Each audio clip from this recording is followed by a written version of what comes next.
الفيدباك من المحاضرين، من الحضور ومن الاتندنس، وبناء على طلباتهم. فلذلك احنا بين قوسين اختارينا انه نسوي هاي الجلسه اليوم، هاي الجلسه الليليه ضفناها على المنهاج حتى نقدر نغطي هذا الموضوع. المحاضره اليوم هي الدكتوره هدى خورشيد حول موضوع الكتاب التفاعلي، هي من الجامعه التقنيه الوسطى، وهي حتعرف نفسها ومن تبدي المحاضره. وراها محاضره جون كل القيت في يوم الاستراتيجيات في الجلسه السادسه، وما قدر يكملها الرجل بسبب ضيق الوقت. اليوم قررنا مرة أخرى بناء على الطلبات كونها متعلقة في النظريات الحديثة في التعلم، قررنا أنه نعيد المحاضرة، وحتتقدم هي بطريقتين. يعني الطريقة الأولى أنه هو حيقدم المحاضرة، عندنا السيد جاك ميلر موضوع SIS أو Student Information System، ومن ثم ترجع ورا محاضرة ورا ما يكمل الأستاذ جاك ميلر تدخل مرة أخرى اللي هي أيضا من هي دكتور جون كوليك تكمل الموضوع، لأن الموضوع كبير ومهم جدا يتعلق بالنظريات الحديثة بالتعلم وآليات التعلم. حبيت أنبه نقطة مهمة، أنه باكر عندنا أيضا جلستين. احنا باكر عندنا جلستين.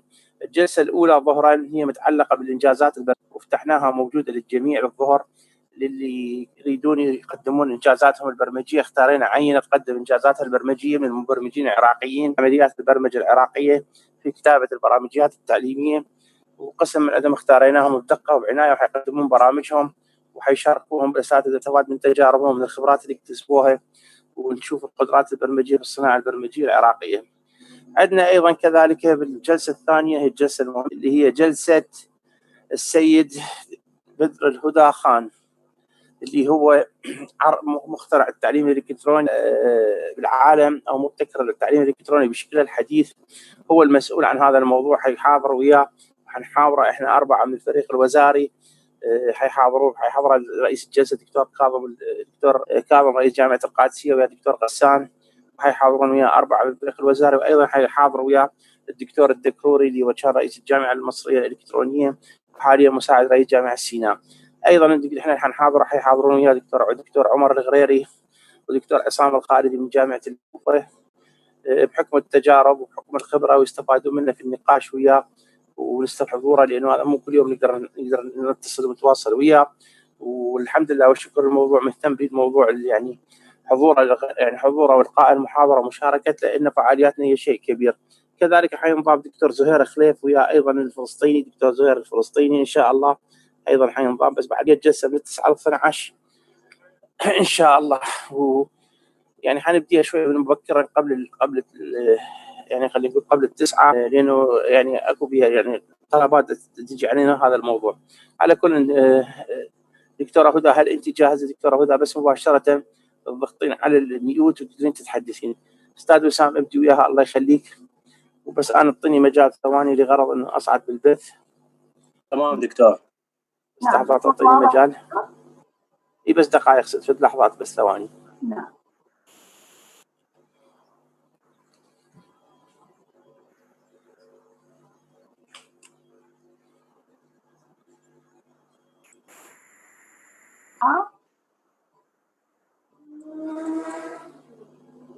وسام جاوب يعني الله يخليك. ايه الصورة واضحة. نعم شكرا جزيلا.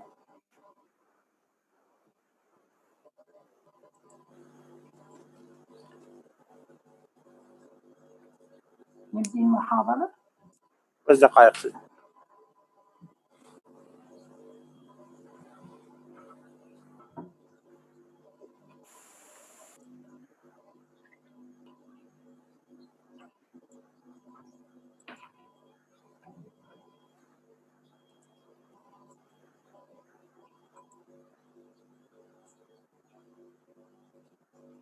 شيك الفيس واليوتيوب دول. صار دكتور صار. فيس شيكته اوكي ما عندي مشكلة، بس اليوتيوب.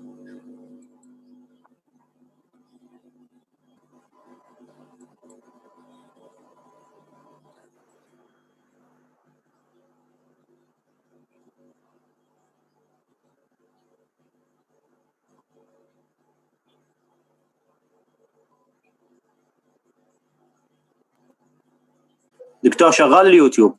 اوكي توكلي دكتور توكلي. بسم الله الرحمن الرحيم، على بركة الله. تفضل دكتورة.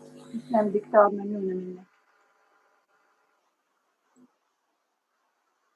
بسم الله الرحمن الرحيم. اللجنة الوزارية المشرفة على تطوير العمل الإلكتروني، السادة المشاركين الحضور، السلام عليكم ورحمة الله وبركاته. يسعدني في أقدم لكم هذه المحاضرة بعنوان الكتاب الإلكتروني التفاعلي. أملي أن تلقى قبولكم. الهدف من هذه المحاضرة مساهمة في نشر ثقافة التعليم الإلكتروني في الميدان التربوي، ومن خلال تجربتنا في هذا الميدان والعمل عليه خلال دراسة الدكتوراه، تطبيق التعليم الإلكتروني كونتنت في محاوره الثلاثة على منصة الليرنينج مانجمنت سيستم والإي كلاس باستخدام انتراكتيف والإي بوكس على طلبة الجامعة لقسم الفيزياء لصعوبة مادة الفيزياء كانت عندهم صعبة، فلذلك طبقناها على هذا القسم التي جرت على المحاور الثلاث. ومن نتائج التطبيق جرى اختيار الكتاب الإلكتروني كمنصة رئيسية لسهولة استقبال الطلاب، علما بأن منصة الليرنينج مانجمنت سيستم كانت منصة عالمية وتحتل التسلسل الثاني من حيث حداثتها وتكنولوجيا. وأما من الإي كلاس روم استخدمناه بواسطة انتراكتيف تاتش سكرين. وعليه اليوم نلقي الضوء على هذا الكتاب الذي استخدم على مدى 3 سنوات في جامعة سكاريا تركيا، ولحد الآن يستخدم كPDF كما سأعرضه عليكم. بعد أن انتهى الاشتراك مالته كان يعرض عن طريق الكلاود، الآن هم يعرضونه عن طريق البي سي كونتك الPDF. طبعا هنا احنا راح نعرض صفحاته، وكذلك يخدم ضعفاء البصر بامتثاله إلى 108، وأنه يوفر وسيلة النطق المركبة الذي يحول النصوص على الفور إلى رمز صوتي، متوافق مع معظم الأجهزة الرقمية، الكمبيوتر والأجهزة اللوحية والهواتف الذكية، لأنه يستند إلى استخدام ال HTML5 والمشاركة بمرحلة التطبيق.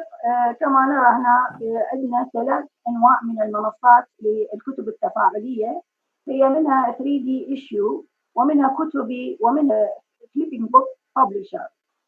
احنا من خلال التراينج تايم اللي اخذناه وياهم وطبقناه عليه شفنا بانه اللي تخدمنا اكثر من الكتب الالكترونيه الباقيه، وذلك لانه يتميز، يعني يمتلك به خصائص. من هذه المميزات اللي يتميز بها انه يمكن ان يحمل لنا كتاب PDF ونستطيع ان ننشره حتى 2000، وعند تصميمه يمكن ان نختار حوالي 24 شكل، ونقدر أن ننشئ جدول محتوى بشكل أوتوماتيكي، أو يقصد به أوتوماتيكي أنه تنزل صفحات التيبل أوف كونتنت من الكتاب مباشرة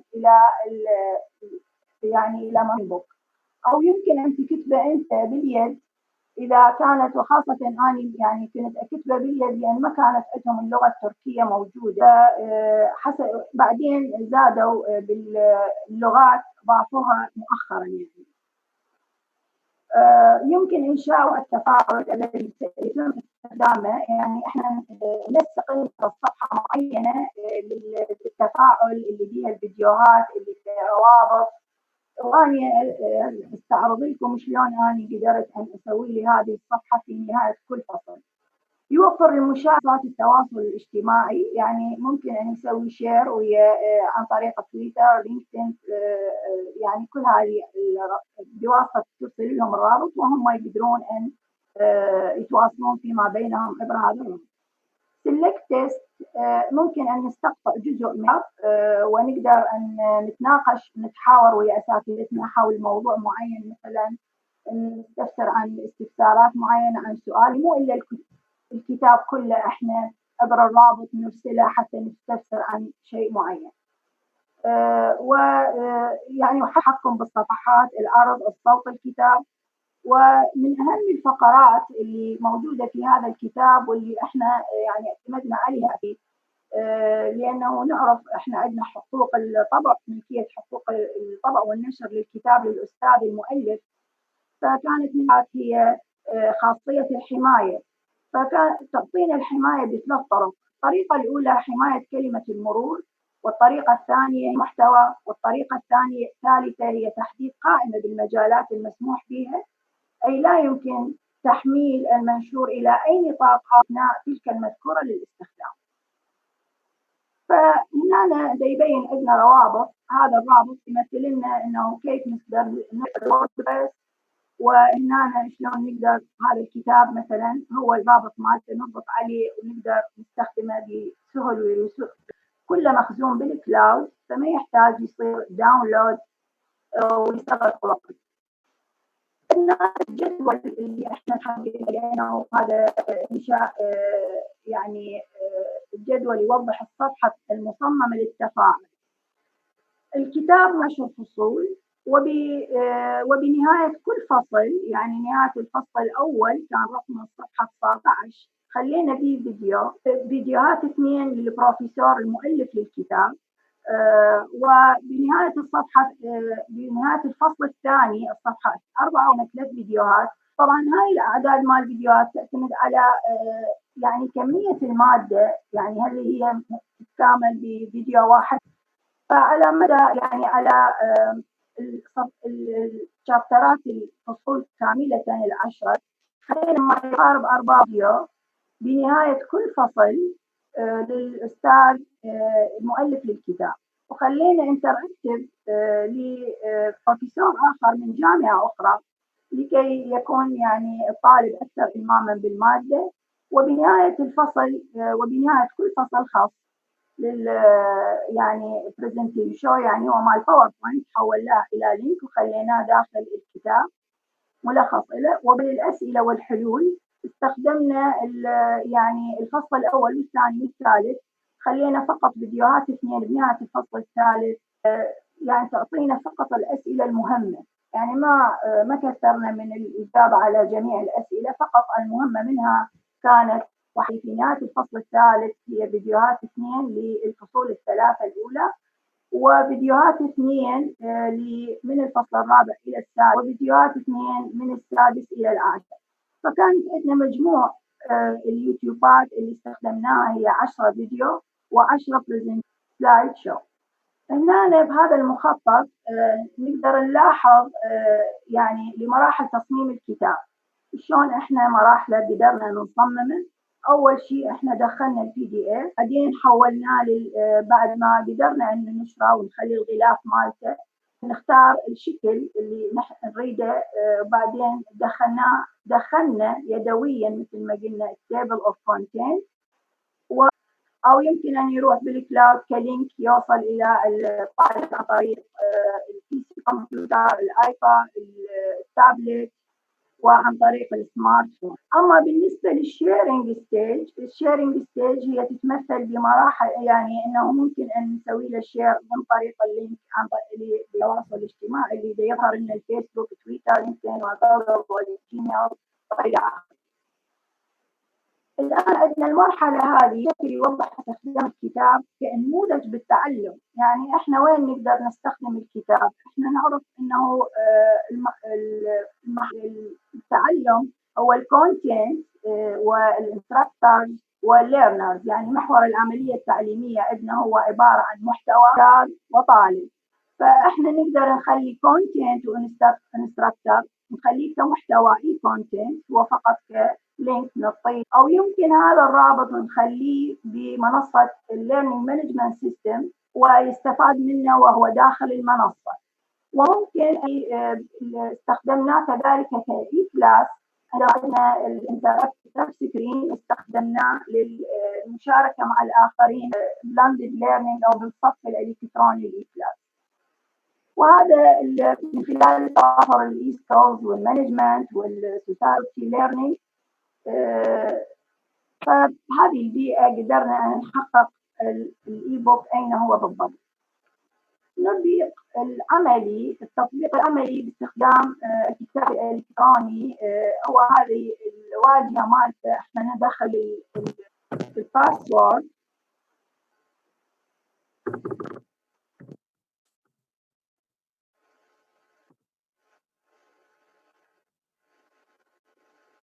هذا كتاب الفيديو ان شاء الله يكون واضح لكم. يعني اذا اريد نصدق الصفحه راح يكون بهذا الشكل.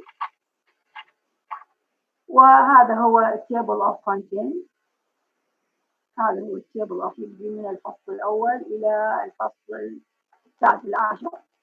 ونقدر احنا وين ما نضغط اي ضغطة ممكن ان تجينا الصفحة رأسا، يعني نضغط عليه الفصل الثاني رأسا يرجع لي الفصل الثاني واقدر اشوف، لان انا ورا البروبلم ورا المسائل رأسا خالي الفيديو والانتراكتيف فيديو. وكذلك ممكن ان نعمل في كتابة اي كلمة،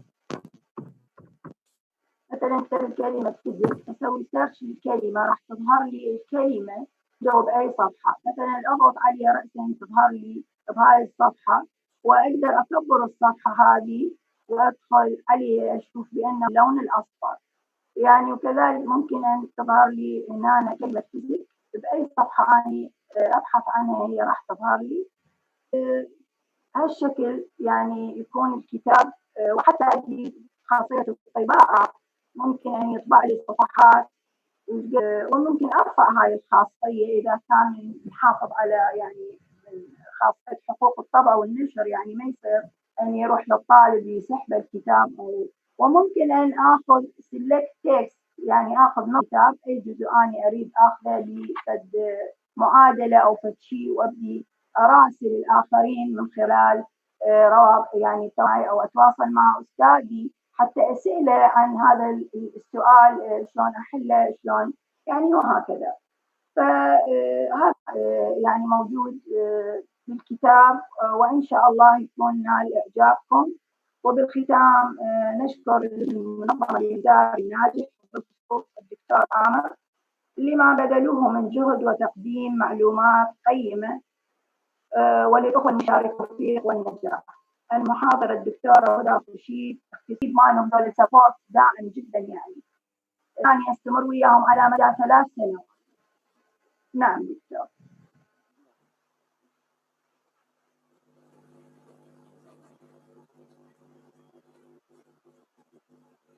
السؤال الثاني من هل الفيديوهات والمرفقات سوف تكون جزء من البرنامج أم أنه رابط يستدعى من مكان آخر؟ هذه الصفحة اللي أنا أستاذ أشوف لكم إياها فيديوهات، هاي أنا من تصميمي دكتور. أنا صممت صفحة نهاية كل فصل، وكتاب مؤلف من قبل الدكتور بكر، هو يعني تشوف الكتاب من تأليفه، وبعدين الدكتور بكر هو اللي كانت خاصة به بكامتازيا ستوديو، بعدين أنا حولتها إلى رابط يوتيوب واللينك نزلته بالكتاب. الكتاب يتقبل فقط روابط، يعني ما يتقبل لا يعني شلون احنا من كان كامتازيا ستوديو ياخذ كامتازيا ستوديو، فهذا الروابط احنا نخليها. كتاب عندك فيزياء، عندك مدرس اي ماده، شنو اللي تريد تخلي له كان رابط من جامعه اخرى. يعني مثلا انا هسه استعرض لكم روابط خليتها هنا، هي مو يوتيوب، وانما خليتها للكتاب كتعريف عن الكتاب، يعني يشرح عن الفليبينج بوك، يعني ما له علاقه بالكتاب. ارجو ان تكون اجابتي واضحه يعني. السؤال الثاني يقول له سؤال آخر، يقول على الكتاب الأخير حيكون حجمه كبير لو صغير؟ يعني شنو دكتور؟ هذا الكتاب هو 244 صفحة، يعني قد يصير حجمه ويا الروابط ويا الصور كلش قد يصير؟ حجمه ويا الصفحات، هو أصبح حجمه ويا الصفحات 144. ليش؟ لأن أنا هاي الصفحة إضافية، فالكتاب ما بقى على صفحاته الحقيقية. يعني هذه مثلا الوضع 19 أنا خليتها بدي تزحف الأعداد تزيد، يعني فما يبقى عدد الكتاب الأصلي اللي مطبوع كورق ما يشبه يعني ثابت بيه 10 صفحات أو أكثر، لأنه أنا خليت الغلاف الأمامي والخارجي وخليت هاي الصفحات يعني بس هو ما يعترض عليها، تقدر تخلي له انسر وتدخل الصفحة اللي تريدها، يعني مو بإشكال. نعم دكتور. يقولون يا ريت لو تعيد لنا شرح الخطوات شلون صممت حتى نقدر نستفاد، شلون صممت الكتاب وسوتها. نعم، يعني قصدهم هاي المراحل دكتور، هاي المراحل. نعم دكتور. نعم. نعم، بالبداية أول شيء أنت راح تشترك بالمنصة، تدخله دخلت كPDF، عندك سكيمز، يقول لك عندك يعني هو أنا كان داخل 24 سكيمز، بس الأشكال هذه بالأبديت يزيدوها يغيروها، يعني كل ما تدخل تشوف. فأنا خليت الخلفية مالتي عبارة عن لية يعني، وخليت الكتابات فوق وجوا مسطرتين. أنت تشوف بالشكل هذا أنا عبارة عن مسطرتين، اكو اشكال يخليها رفول بالعرض، يعني هذا حسب اختيارك انت. تختار الشيء، بعدين تبي تدخل تيبل اوف كونتنت. من جيت ادخل التيبل اوف كونتنت دكتور، اللغه اللي انطوني اياها ما كانت موجوده باللغه التركيه. يعني اذا كان الكتاب انجليزي وانت كل انجليزي راح ينزل لك اوتوماتيكيا التيبل اوف كونتنت، بس انا من نزلته راح ينطيني بغير لغه، ما في نزله بالتركي، فبديت اكتبه يدويا. تبدي لك صفحه كامله تبدي تكتب التيبل اوف كونتنت وتبدي تسلسلها. بعدين صممت هاي الورقه اللي ورقه ورديه، يعني انا شفت لكم اياها.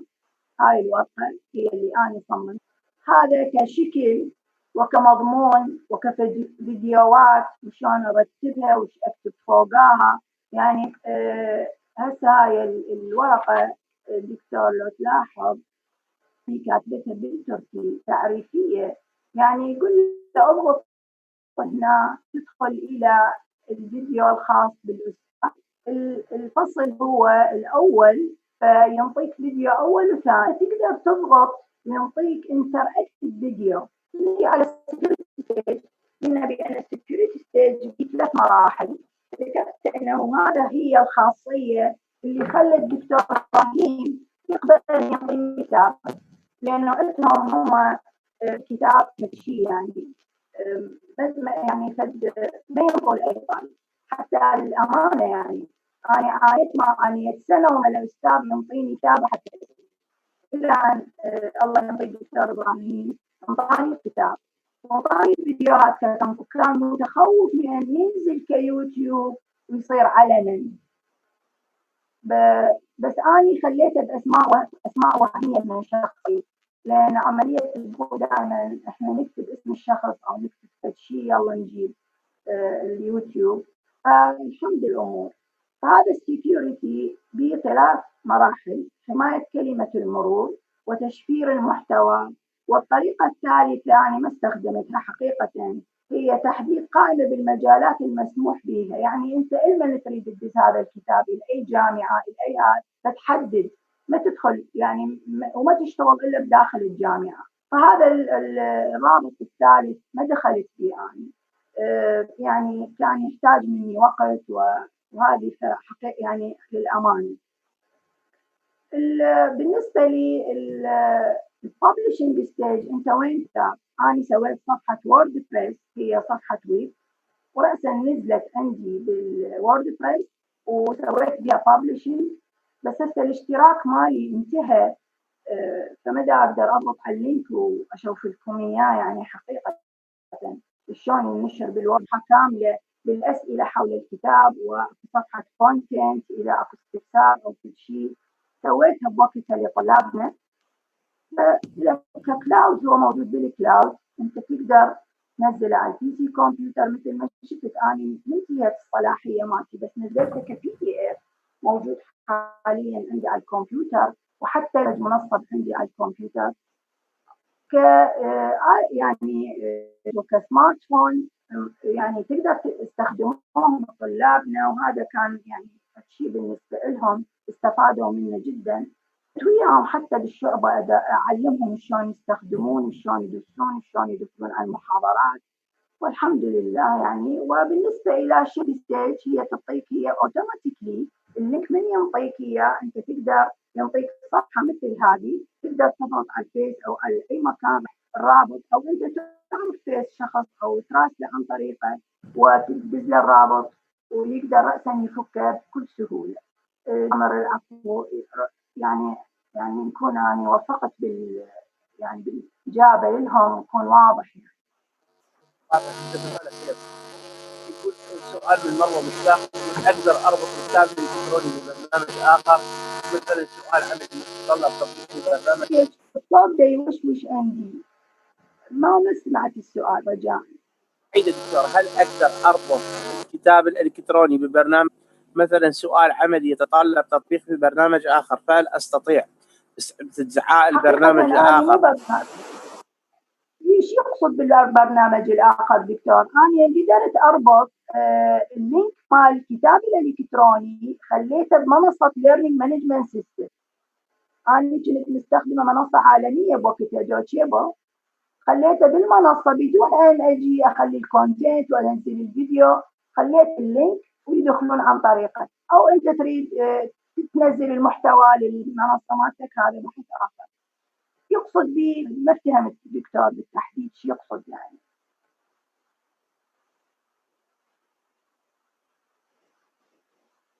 هل اقدر ان اطبق التمرين على سبيل المثال التمرين في ضمن الكتاب اطبق الكتاب تمرين؟ دكتور الامر اني ما فهم يعني شلون اطبق التمرين؟ دكتورة فتحي لك كويستشن اند انسر يمك، فتحي من يمك يوتيوب داخل الكتاب. تسمعيني؟ نعم. نعم دكتور، هذه الفيديوهات اللي شوفت لك اياها دكتور مساعد بالرابط، هذا كله فيديو يوتيوب، هذا انا محولته يوتيوب دكتور.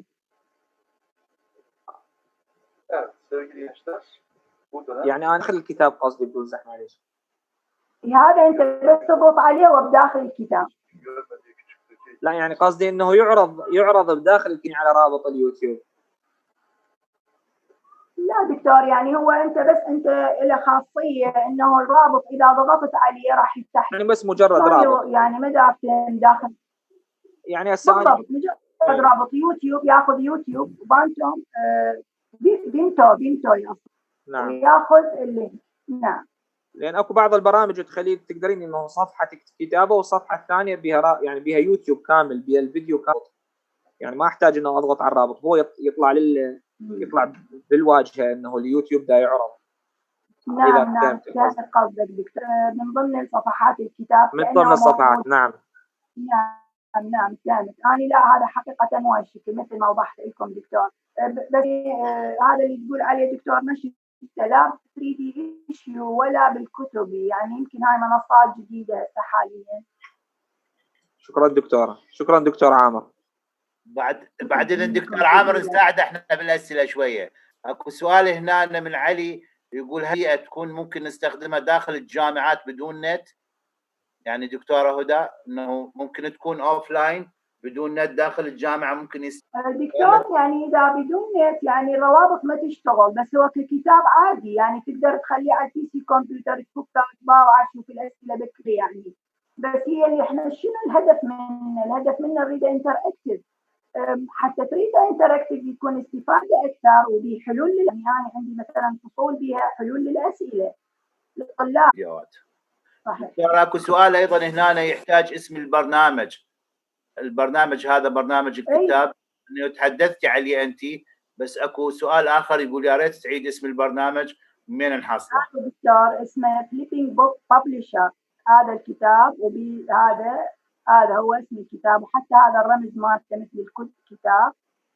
يريد اي معلومات عنه كامله موجوده عندي كامله، لان اني قسم من معلوماته بأطروحتي كانت موجوده عندي، اي معلومات ويقدر يتواصل وياي اذا يريد يعني يتراسل الشركه يعرف، او بس يكتب حاليا اذا يريد يعرف مني فليبينج بوك ببلشر بس يكتب راح. هي الامور صارت مخربطه علينا ومستعجله، حطيناها بهالطريقه، بس حضرتك ما قصرتي واحسنتي وربي يوفقك. شكرا لحضرتك. ومشكورين، وانا اشكر جميع العاملين بهذا المجال، واقدم يعني كل التوفيق والنجاح للاخوه المشاركين، بالذات لك الدكتور عامر الله يخليك مشاركتي بهذا المؤتمر، وان شاء الله بلقاءات اخرى قادمه منكم يعني. شكرا جزيلا دكتوره، شكرا لقاءاتنا الجايه ان شاء الله. ان شاء الله ممنونين منك دكتور. بس لا مساعد احنا نسوي ستوب شير من يمك. استبشر. نعم. بأمان الله. بأمان الله. اخوان مرة اخرى يعني بس الى ان ما يدخل دكتور كوليك نحب ننشر عندنا محاضرتين مرة اخرى نعيد التبليغ. اولا اليوم احنا مستمرين ويا حضراتكم الى ساعة 1 بالليل. هسه عندنا ورا الجاي دكتور جون كوليك المحاضرة مالته اللي القيت في المحور السادس، محور استراتيجيات التعليم، حول آليات، حول يعني النظريات الجديدة في التعلم وآلية التعلم وموضوع الأعصاب وطريقة التعلم. حيعيدها بناء على الطلبات الكثيرة اللي حقيقة ما وقفت علينا، يعيدوا عيدوا عيدوا عيدوا. فلذلك احنا يعني ان شاء الله نعيد المحاضرة اليوم. هو الرجال تقبلها من عندنا انه ما يعني اصلا لانه صارت ضيقة الوقت علينا، فلذلك نعتذر من عنده وسنعطيه مجال لمده ساعه يوضح لنا. وكذلك عندنا ورا مره حيدخل عندنا ورا نشرح موضوع الستودنت انفورميشن سيستم، انه ثيوريتيكال بيس حاليا مال التعليم الالكتروني بالعالم يربط ربط كامل ما بين الستودنت انفورميشن مانجمنت سيستم، يعتبرهم سيستمين اثنين، وهي تجربه حقيقيه مطبقه. وحتى عندنا مطبقه بجامعه الكوفه وجامعه بابل وقسم من الادب الجامعه التكنولوجيه. حقيقه الموضوع مستحق من عندنا وقفه عليه حتى نفتهم الموضوع، ومن ثم تعود تكمل مساعدة الدكتور جون كوليك محاضرتها الساعة 12 بالليل. متأسفين احنا مضطرين للتأخر لهذا الوقت، بس الجدول كلش ازدحم علينا وبعد ما عندنا مجال انه التوقيتات. عندنا غدا باكر جلستين. الجلسة الأولى جلسة الظهر هي مخصصة للمبرمجين العراق الفريق الوزاري واللي عندهم إمكانية، وحنستعرض 3 أو 4 من عندهم هيقدمون برامجياتهم العراقية ومنجزاتهم البرمجة نفتخر بها. على كل ندخل الدكتور جون كوليك بس على قد ما احوله. وعندنا ورشه الليل هي ورشه عراب التعليم الالكتروني العالمي او ابو التعليم الالكتروني، او خلينا نقول اللي اوجد التعليم الالكتروني بشكله الحالي اللي هو دكتور بدر الهدى خان، الدكتور رئيس الجامعه المصريه الالكترونيه وحاليا مساعد رئيس جامعه سيناء. وحتكون جلسه غنيه جدا، ويعني ان شاء الله نستفاد من عندنا كلتنا، وحنحاور حوار عميق جدا ومتحضرين له بالاسئله، محضرين له جوقه اسئله مثل ما يقولون. شكرا جزيلا لحضراتكم.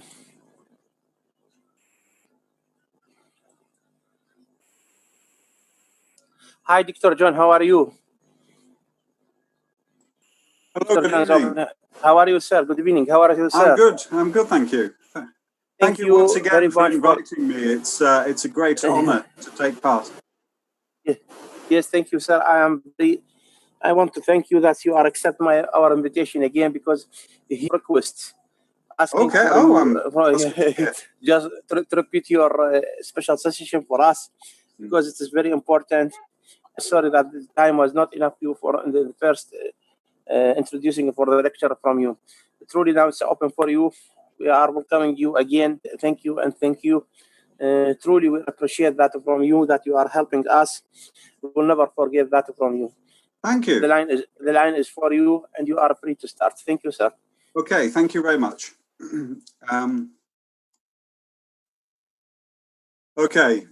First of all, my greetings again. Thank you very much for inviting me to take part in this online conference. It's a great honor. I'm delighted to have an opportunity to do so. Once again, I would love to be there with you in person, but I understand that because of the situation that we are in globally, that we're doing it this way. But nevertheless, thank you once again. Can you hear me okay? And you can see me okay? Everything is okay. Everything is okay. So what I'm going to do is I'm going to share my screen. There we go.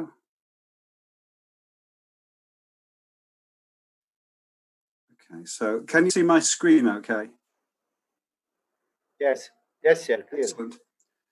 In the last session, when I spoke earlier in the week, I spoke about neuroscience and the discoveries in how the human brain learns, how we understand, how we remember things. And I talked a little bit.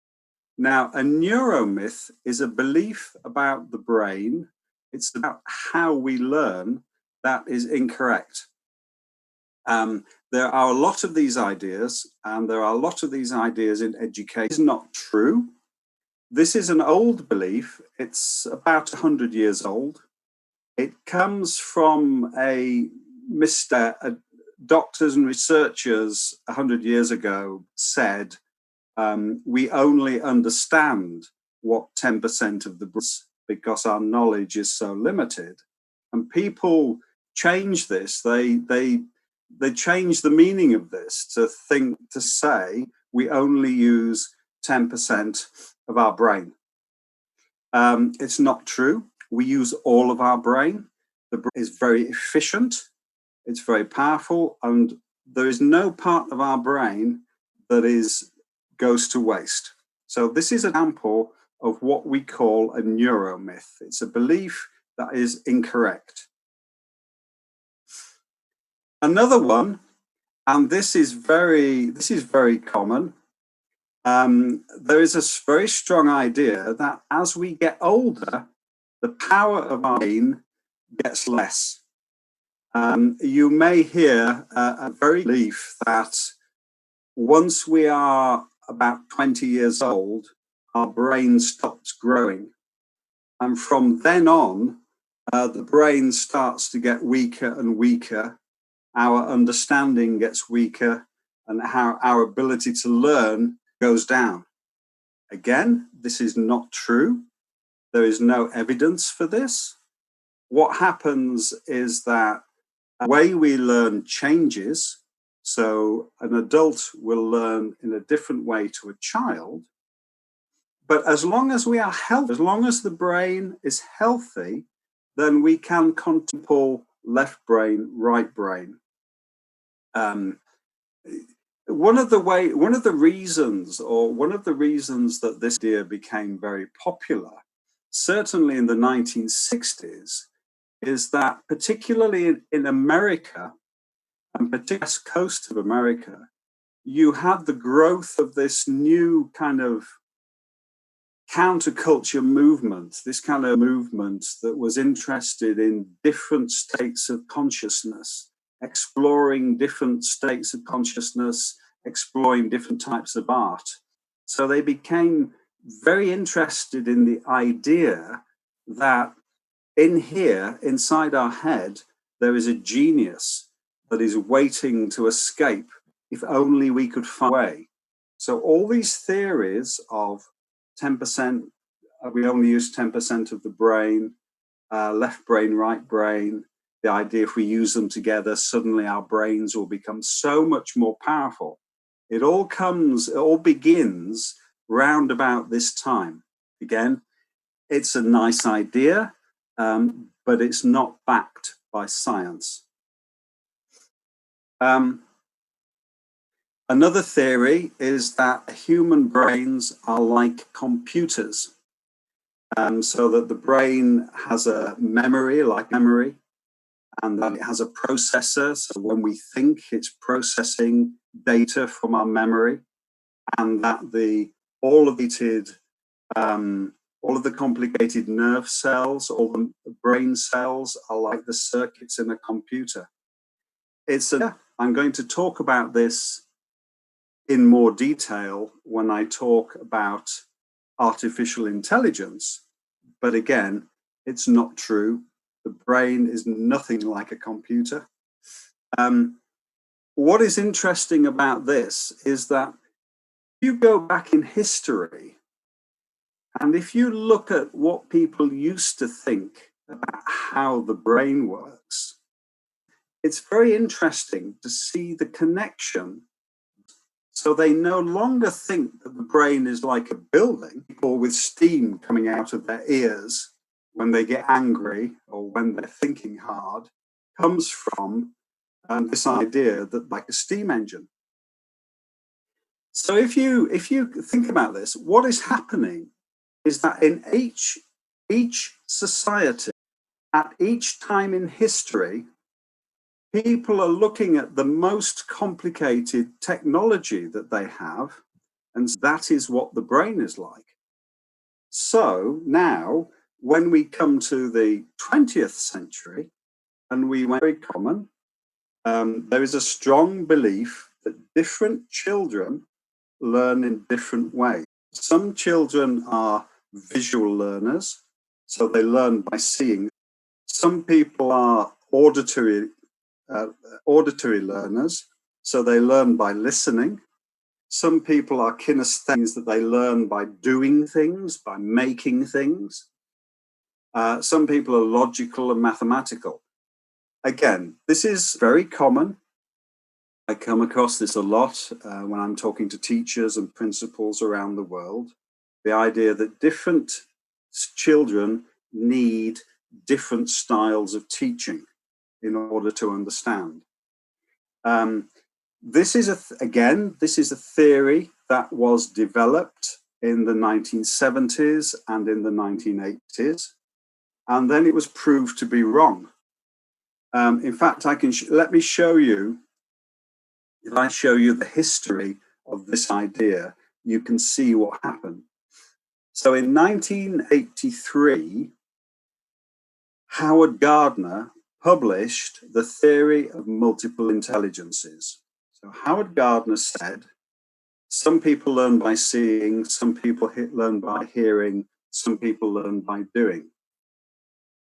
10 years later, in 1994, a researcher, Sternberg, showed there's no evidence that this is how we learn. In the year 2000, Howard Gardner himself said there is little evidence that this is true. 2004, 2009, 2015. Each study, each piece of research that was done on multiple intelligences showed that there's no evidence that some people learn by seeing, some people learn by hearing, some people learn by doing. It is a myth. It's what we call a neuromyth. And yet, when I go around the world and I talk to teachers, I talk to principals, there are still a lot of people who believe that different children, learn in different ways. So the question is, why does this happen? Why do these theories continue to be popular even when scientists have shown that they're not true? Another very good example was a study that was done about 10 years ago or 15 years ago that seemed to suggest that if you eat a lot of fish, it makes you smarter. That the brain's power, the brain's ability to learn improves if you eat a lot of fish. This was very popular for about 15 years ago. And then about 5 years ago, scientists did a big study and they showed that there's no connection. There is no link between fish and intelligence. Yet, people still believe that if you eat a lot of fish, if you eat fish oil, it will make you smarter. If you give your children fish oil, it will help them pass their exams. So why does this happen? Why do we keep seeing this problem? A lot of this is caused by the difficult relationship between scientific research and the classroom practice, between scientific research and education. Why does this happen? Let's imagine that Dr. John is a scientist, he's working in education research, and he comes with a theory about how the brain learns. Now, because he is a scientist, what he will do next is publish his method, how he did his experiment, and he will publish the results for all the other scientists in the world to test. So I'm Dr. John. I've published a theory about the brain, and I said, here you are. This is what I think. This is how I did the experiment. These are my results. Please test them. What will then happen is all of the scientists, all of the research working in my field all around the world, they will test my method to make sure my method is sound, it works, and they will check my results. Now, because I'm one scientist, I might have done an experiment with 1,000 students, 1,000 children, or 1,000 subjects. When all of the scientists around the world test my method and test my theory, they will do it with hundreds of thousands of examples. And so they may well discover that what I said was my theory is not correct. Now, the problem with this is that it takes a long, long time. This can take 10 years, it can 15 years. So you have a gap, you have a long gap between a theory being suggested and a theory being tested. So I'll give you an example of what happens and why it goes wrong and why we have a problem in education with these neuromyths. So let's say in 1968, Dr. John proposes a theory, does an experiment, and he said that, let's take carrots and mice. So let's say that in my experiment, I fed mice carrots, and it seemed to help them, it seemed to make them smarter. So I then published my results and I published my theory. What happens then is that in the newspapers, in the magazines, in education, for example, people will hear this and will go, oh, that's interesting. That's an interesting theory. Publish it. And suddenly everybody hears in 1968 that carrots make you smarter based on my theory. So if it's carrots, it will help them with their exams. And time goes by, and this idea that if you give carrots, it will make them smarter, that continues. That becomes popular. It becomes popular in classrooms. It becomes popular in schools. It becomes popular in the media. Meanwhile, all of the other scientists in the world have been looking at my method and they've been testing my results. And in 1996, the other scientists say, okay, we checked your method and we checked your results, and we've done all the your experiment, and we now believe there is no link between carrots and eating carrots will not make anybody smarter. But the problem is this information does not go to the public. What tends to happen, interesting, it doesn't make good journalism. And so the information that says this is wrong does not get into the newspapers, it does not get into the media. So even though in 1976, Dr. Leary was shown to be wrong, the idea that carrots will make you smart will still continue to be popular, still be an idea. This happens all the time. You have an initial theory, everybody gets excited, the theory is then proved to be wrong, but the information that the theory is wrong doesn't get through to the general public. So they continue in what was wrong. So this is why we have a problem with ideas about learning, ideas about neuroscience have been proved to be wrong, but they continue to be popular in education. Left brain, right brain, learning style, two very good examples. And particularly in newspapers and in the press, and get reports in the newspaper saying things, again, based on a misunderstanding of science. These are some very good examples. This is from a newspaper in England. Facebook can give you cancer. This is an example, again, in the middle you can see about fish oil. Fish oil will make you smarter, or the latest one is that blue light bad for the brain. These are all popular newspaper and magazine stories based on an initial theory that is later proved to be wrong. What you should do when you read in the newspapers, when you read these articles in magazines or hear them on the radio or see them on TV, actual education and practice in the classroom. So, what do we actually know? Well, we know that the brain contains millions of brain cells, and the brain cells are connected by what we call synapse. Here you see two synapses. When we have a thought, a chemical message passes between synapses. It jumps the gap.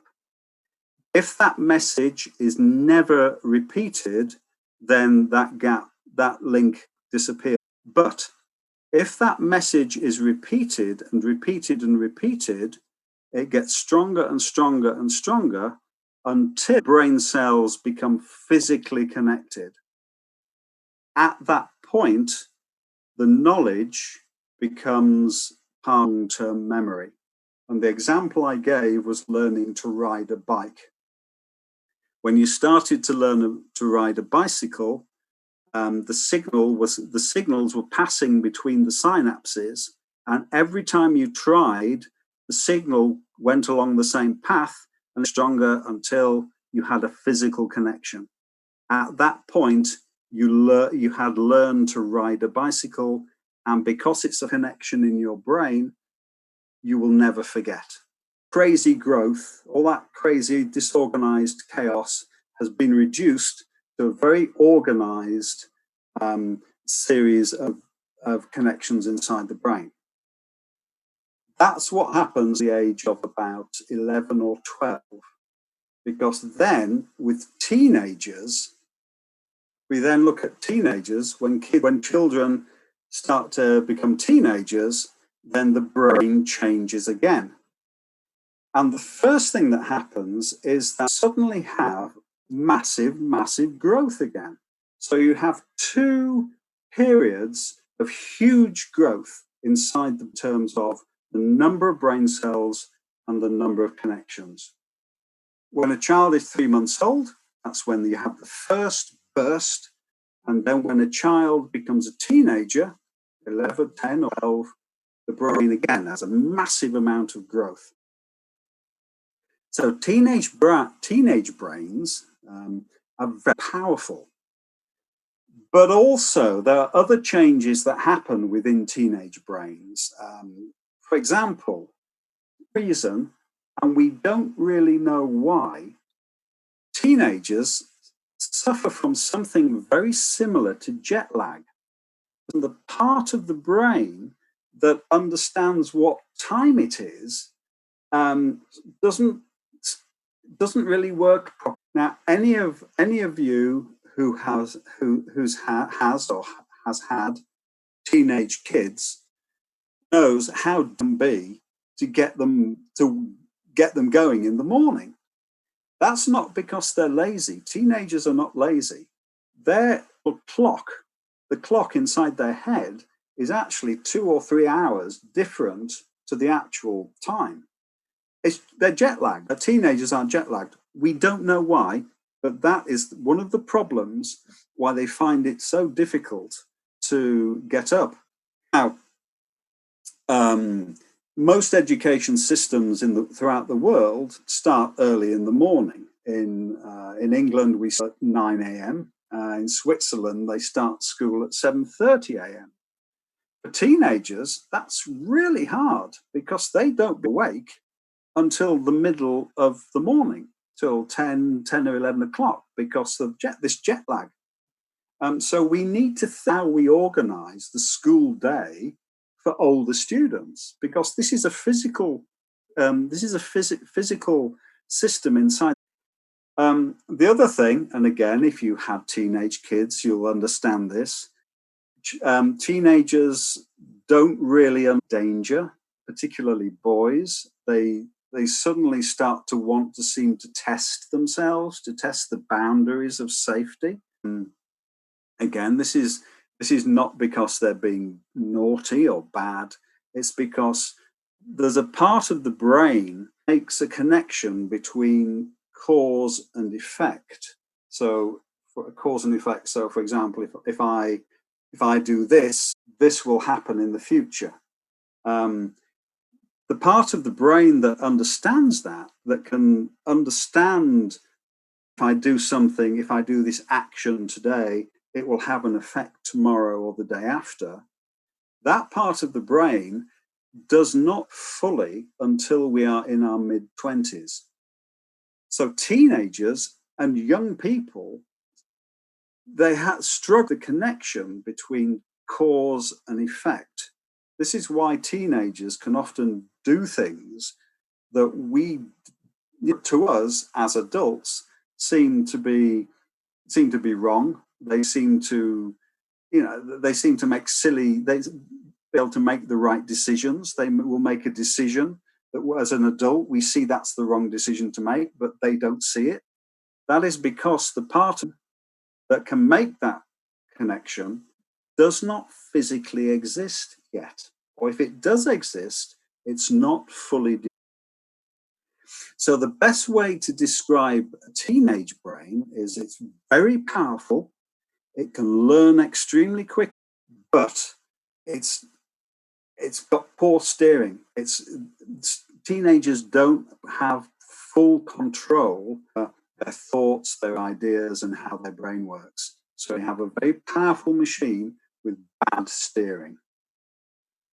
And as I said, particularly cause and effect, that connection between cause and effect, that is not fully formed until we are 24 or 25 years old. So when we are giving young people positions of responsibility, we need to remember this, because they may make decisions that may not be the right decisions simply because that part of their brain is not fully developed yet. So, as I explained last week, these are the things that neuroscience is now telling us, discoveries in neuroscience. First of all, the concept of lifelong neuroplasticity.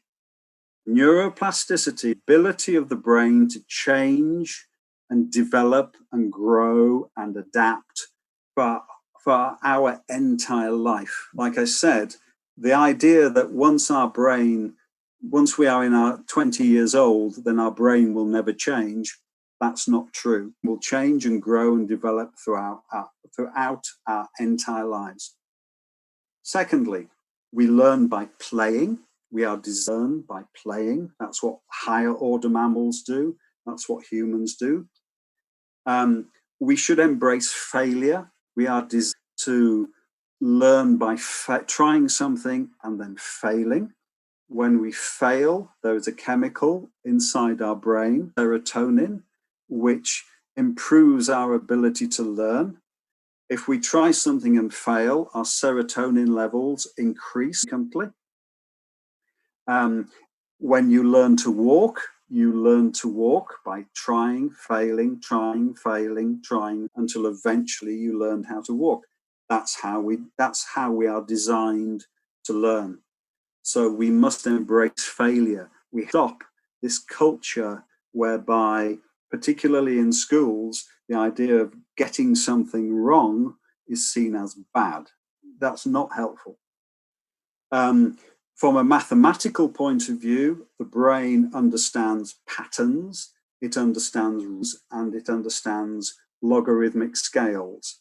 We can do this automatically because, as I explained earlier in the week, these help us with survival. We understand ratios because that tells us how we can keep ourselves safe if we meet what might be hostile. Logarithmic scales help us understand distance between us and, for example, food or predator. And finally, neuroscience also shows us that emotional security is very, very important to learning. Basically, if we are frightened, if we are under stress, if we are suffering from any of negative emotion, this has a physical effect on our ability to think. Basically, stress physically reduces our ability to think. So if we're going to make sure that our children can learn the best way they can, we need to give them a positive, an emotionally positive and an emotionally supportive environment. This is very, very important. So this is human intelligence. So that's a summary of what I talked earlier in the week. And I've also talked a little bit about some of the neuromyths, the wrong ideas about how we learn. What about artificial intelligence?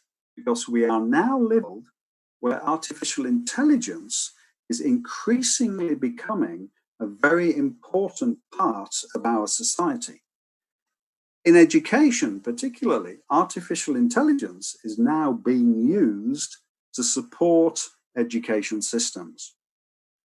And typically, artificial intelligence is being used increasingly to analyze data, because now we have the ability to gather huge amounts of data about schools, about students, about buildings.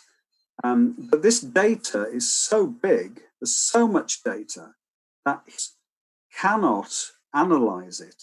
We don't have the time, we don't have the ability, and we do not have the skills to analyze all this data that we are creating. So now we are developing artificial intelligence. And the idea is artificial intelligence will be able to analyze this data and then help us by giving us advice or supporting us, decision making, and how to organize our society. So that's one of the main reasons why we are developing artificial intelligence. But what is the difference between artificial intelligence and human intelligence? It's about neuroscience, and I've told you about how neuroscience is telling us about how the human brain works. How does a machine brain work? What does it mean in terms of our relationship to artificial intelligence? Now, if you remember, I said that we believe, a lot of people believe, that the brain is like a computer. It's a myth, but it's a very popular myth. And this is a lot of early artificial intelligence was based on the idea that we can design data that is as clever as and like a human brain. So a lot of early artificial intelligence research on trying to build a computer that was like a brain, because we thought the two were very similar. Actually, artificial intelligence and human intelligence are very, very different. In fact, human intelligence and artificial intelligence are completely different. And this has a very big implication for partnership with AI in education, in society, in general. What are the differences between intelligence and human intelligence? Humans have what is called general intelligence. Ours are designed to help us do anything that we can physically do. So a human can learn to ride a bicycle. A human being can learn to cook a meal. A human being can learn to sing or compose. A human being can learn how to build a space rocket. And that same human being can learn to speak a different language. So we have a general intelligence. Give a human a problem, any problem, and they will be able to try and solve it. Artificial intelligence, historically, artificial intelligence is specific. So most artificial intelligences can do one thing. And the obvious example is a chess program. So we have an artificial intelligence that can play a game of chess and can beat the chess player in the world, but that artificial intelligence cannot learn a foreign language, cook, because it's a specific, very specific intelligence. So this is one of the great artificial intelligence. At the moment, we can only get them to do one thing extremely well, one or two things extremely well. We have not developed a general artificial intelligence. The next thing is that, as I said, the human brain understands and learns by creating patterns, by seeing patterns and building patterns inside the brain. Artificial intelligence works through probabilities. It basically, I'll give you a very specific, the best way to explain this, a very specific example. Let's take marking an essay. Now, if I used to teach English literature at university, and I would ask my students I would give me an essay at the end of the year, and I would grade their essay. And I marked an essay by, I read it, stood what the student had said, I looked at the argument, I looked at the evidence, I looked at the grammar and the spelling, I read it, and then I gave them a mark, A, B, C, or D. That's how a human being would mark an essay. Our intelligence marks an essay in a completely different way. And in America and in other parts of the world, they have developed artificial intelligence for marking university essays. So what you do, and again, it's based on probability. First of all, is you give the artificial intelligence hundreds of thousands of essays. You give it hundreds of Microsoft Word files that are essays written by students. And you divide them into A, B, C, so A, essay, B, essay, C, essay, D, essay. And you give the artificial intelligence as many essays as you.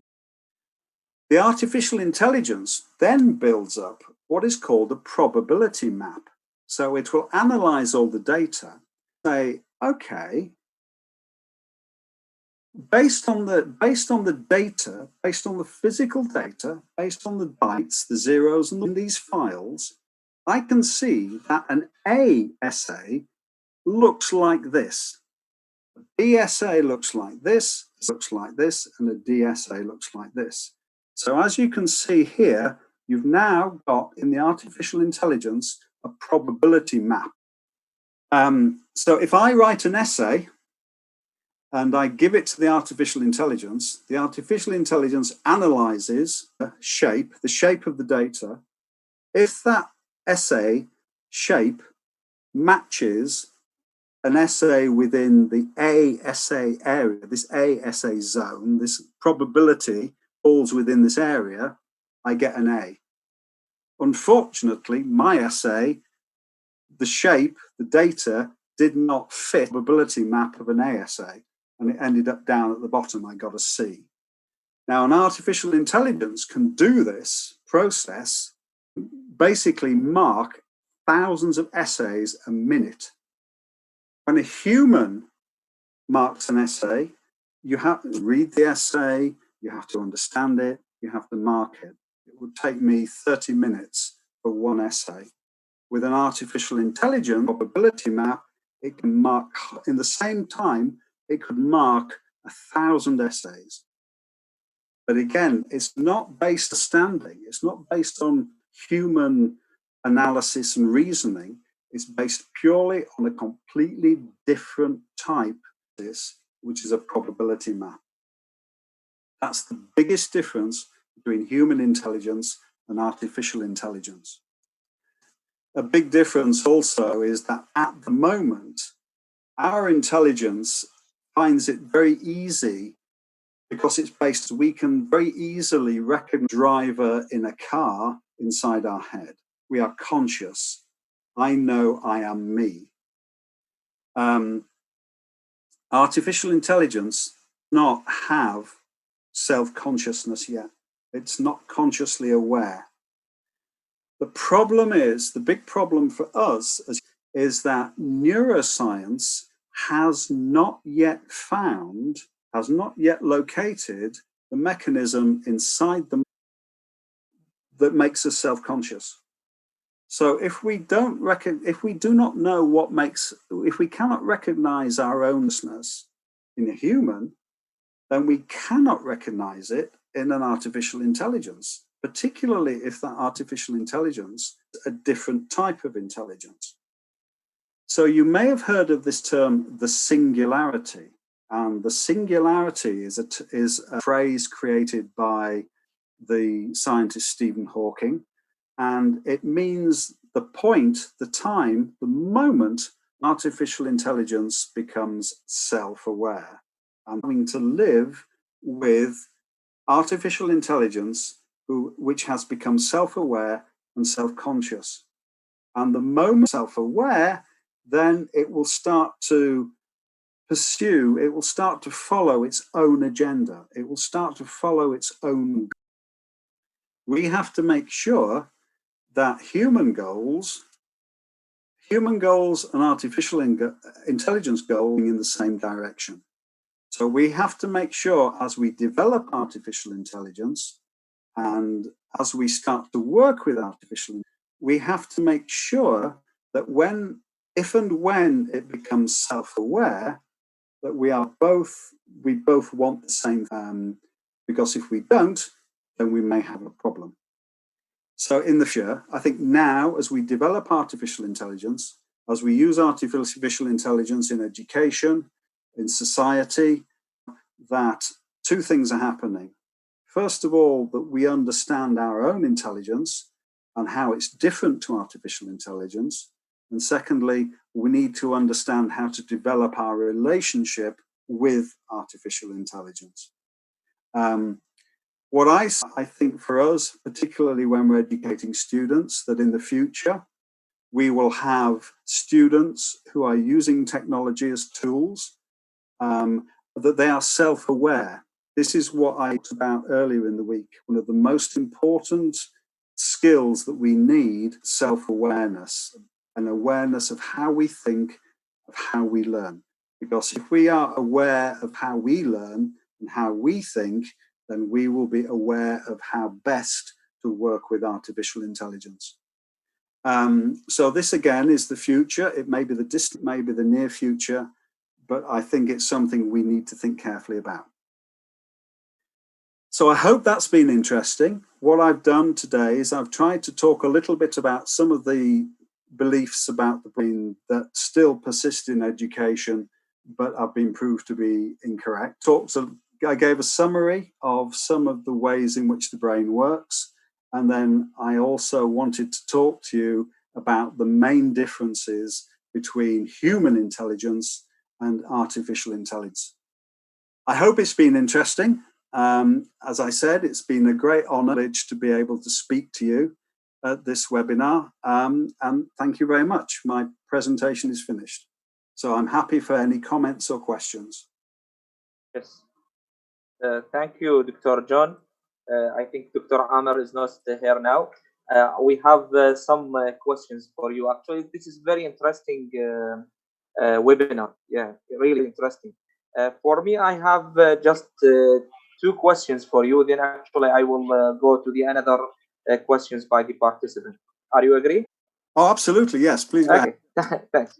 You said that just one question. You talk about remember or to learning. Which method you expect to remember by doing or by hearing or by watching for learning? Well, the human brain learns by doing all of those things. We are designed to be more visual because if the information that goes into our brain, we tend to focus more on the visual. Again, that's because of survival. Because you will see something that's dangerous, usually before you hear it. But the brain is designed to learn by, if you want to learn best, then you need to give information to all of your senses. To your, sorry, let me turn my video on again. Okay, you need to, if you want to learn most effectively, then you need to give information for your eyes, your ears, for your, the more information you have, the more input. If you only have one input, it's not as powerful as 2 or 3, so as much as you can. Yes, because there's a lot, some of type of teaching which is called problem-based learning.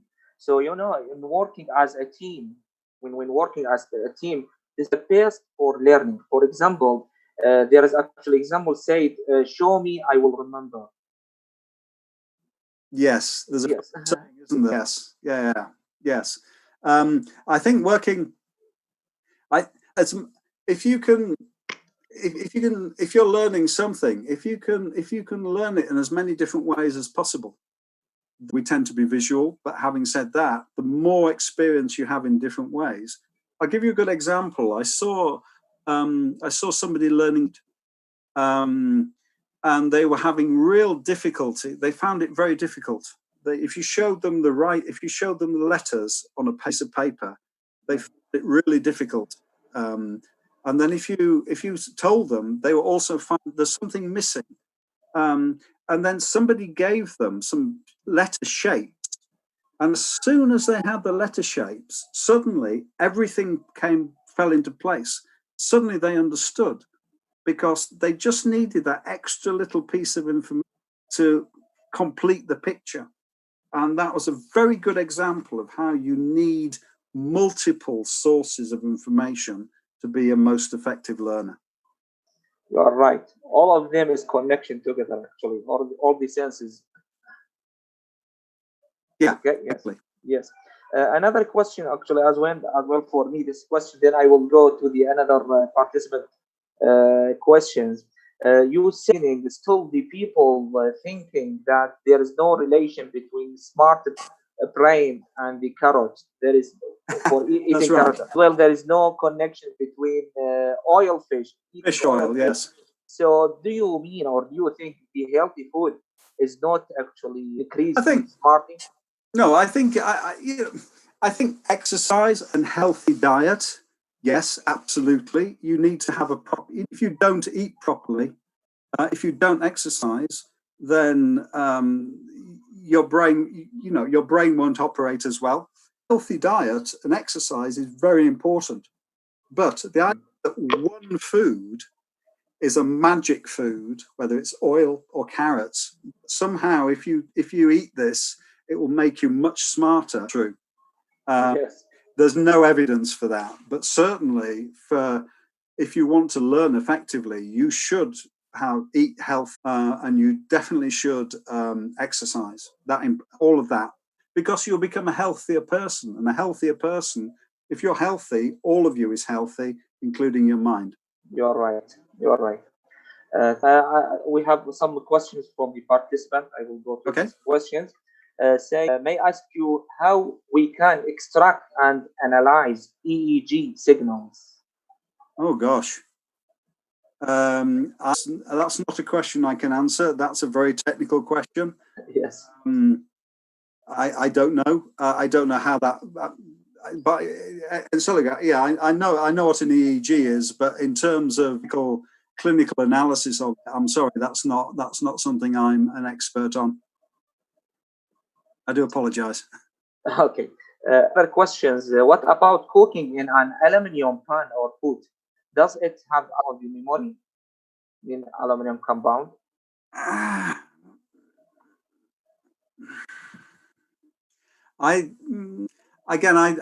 not sure the details on that. I mean, I think that it's one of the. I'm not sure if there's any evidence that causes any problem. It's very rare for one thing to have a massive effect, unless it's actually poisonous. I think obviously lead has had and did have a significant poisonous effect on the human brain. For other substances, I know, but again, I'm not a clinical doctor, so I couldn't comment. You'd need to look at what the latest research says. But I don't, you know, there's pretty strict health and safety regulations here in the UK, and we cook with aluminium without a problem. Another good example is mobile phones. The idea that mobile phones can cause people to get sick. It's another one of these ideas that gets exaggerated in the newspaper. Questions. We have more questions actually. So, what's the role of habit formation in learning skills? Habit formation. Yes. Well, it's simple again that if you repeat something often enough, it becomes a physical connection in the brain. So what will happen again, if you repeat a behavior over a period of time, you will get a physical network in your brain that is created by that. If you want to break a habit, you can rewire the brain. The first step is to be aware of causing it, and to try and find out what the trigger is. Because usually if it's a bad habit, somebody will do so because it's been triggered. And we tend, you know, when we're behaving in our lives, we tend to do it without watching what we do. But if you become aware, like for example, if you keep a habit diary, or if you try and understand what the trigger is causing a bad habit, then that's the first step to, again, breaking, because you can break a link and you can rewire you so that you no longer do bad habits, or you can wire your brain through repetition so that you do get good habits. Thanks, Dr. John. We have just one more question. I have actually a lot of questions to ask you all these questions because there is actually a next webinar. I think we've got somebody on in a few minutes' time. Yes. What I was going to suggest you do, if you send with any of the questions I have not answered, then I would be very happy to answer them and send you back the answers. Thanks. Can you share your email with us? Yes. Did I? Let's have a look. I'm trying to see if you can give me a second.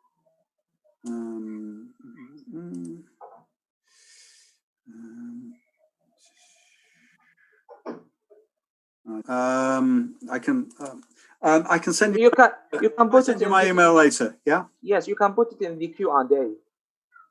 ثاني من سيشن اليوم الجلسة هذه الإضافية من جلسات المؤتمر. إن شاء الله الثانية راح ننطلق مع الدكتور أو مستر جاك ميلر فيما يخص نظام معلومات الطلبة وترابطه مع نظام التعليم الإلكتروني. Hi Jack, if you hear me. Mr. I Jack, can hear you. I've been muted, so there I'm unmuted now. There we go. Hi Jack. Thanks to join us again. Yes. To give another sessions for us. These are very good sessions. I enjoyed listening to the doctor in the last session. He was very good. Actually, this is the first virtual conference for e-learning in Iran. Wow. Yes. Very, very good. Okay. So just let me talk about you for the participant. Who is Jack Miller? Just a minute. I will speak in Arabic if you allow me. Okay. Yes, please.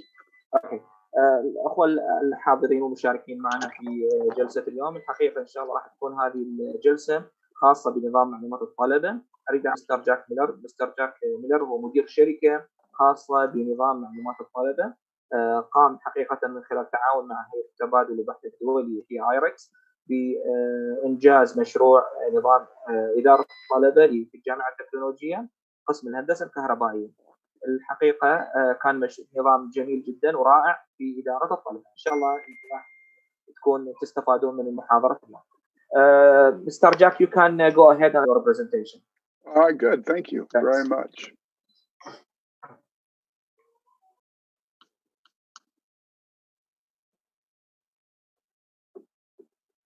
Today, I'm would like to take, can you all see my screen? Is that working okay? Yes, everything is okay. That's great. Thank yes. you.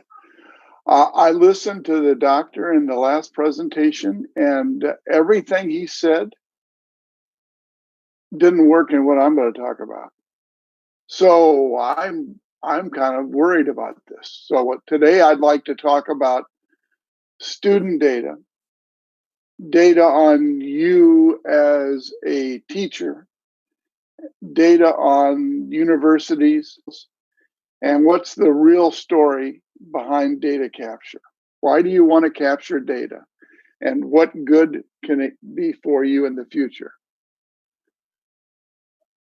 If you look at your students, I don't know if any of you have access. What is in the database? Well, the first thing is very easy. It's demographic information. The student's name, address, city, the state or province, the country, multiple phone numbers.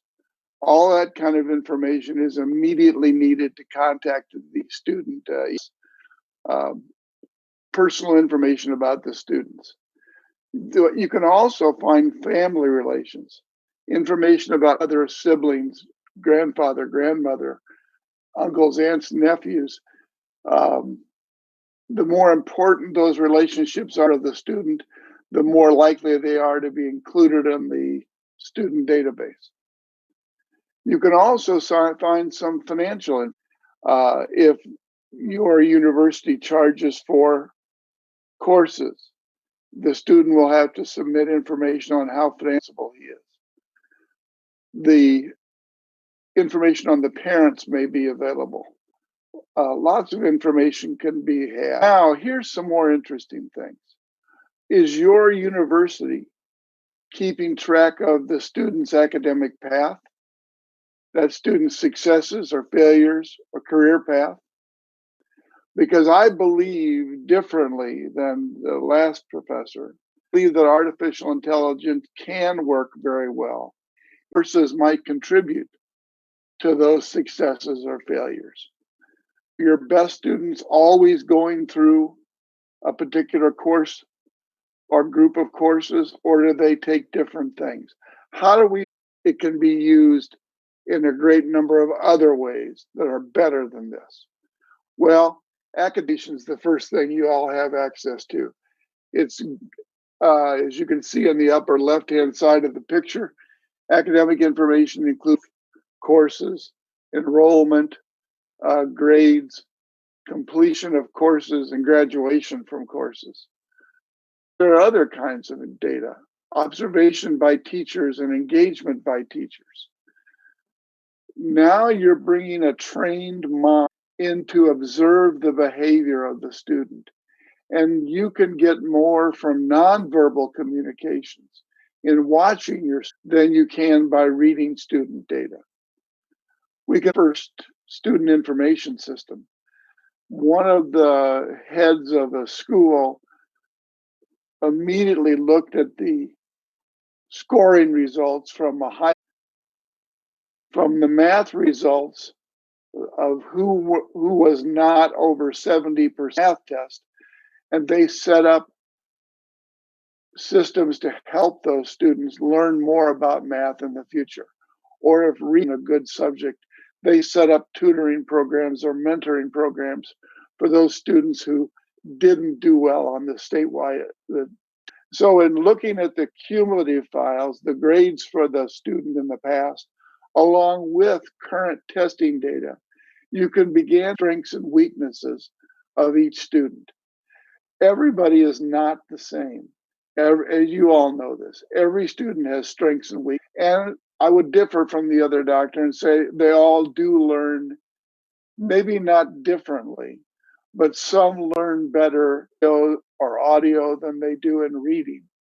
Some do better in talking to a mentor than they do in watching videos. We can look at standardized test scores and see all of your students are active on social media. All of your family members are probably active on one social media or another. And there's tons of data that are coming out of social media to empower, look at, and learn to tailor your courses, tailor your learning, and tailor your processes to fit social media. Well, do we use any of the data we collect now? Are you looking at your exam results and seeing a pattern in this year's students versus last year's students versus the year before that? Are you better at teaching what you taught? Are the students better at testing? Do we see certain exam results with certain kinds of engaged students and different with students who aren't engaged? Does the physical health of a student make a difference? Well, of course it does.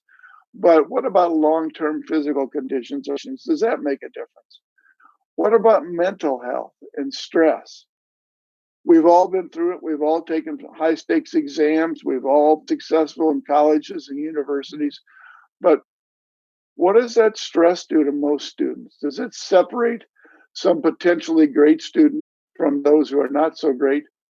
And what pattern begin to seek using artificial intelligence?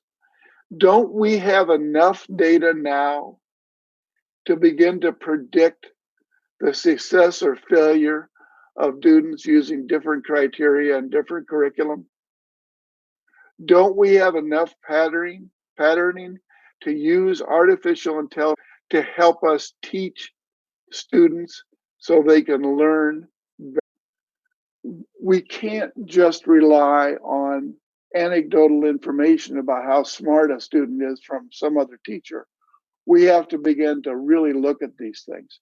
Mentoring programs, engagement with your students. If you're engaged with your students, the results will always be better. Period. Mentoring programs and engagement with students, the process of how you engage needs to be examined, and any programs you have for engagement need to be examined. And I'm going to suggest to you the best possible is social media, but you may have other ways that work better, email or phone calls or meetings in your office or Zoom meetings. I want to look at academic success programs. What programs have you had in your class that have been successful, and how can they be duplicate classes?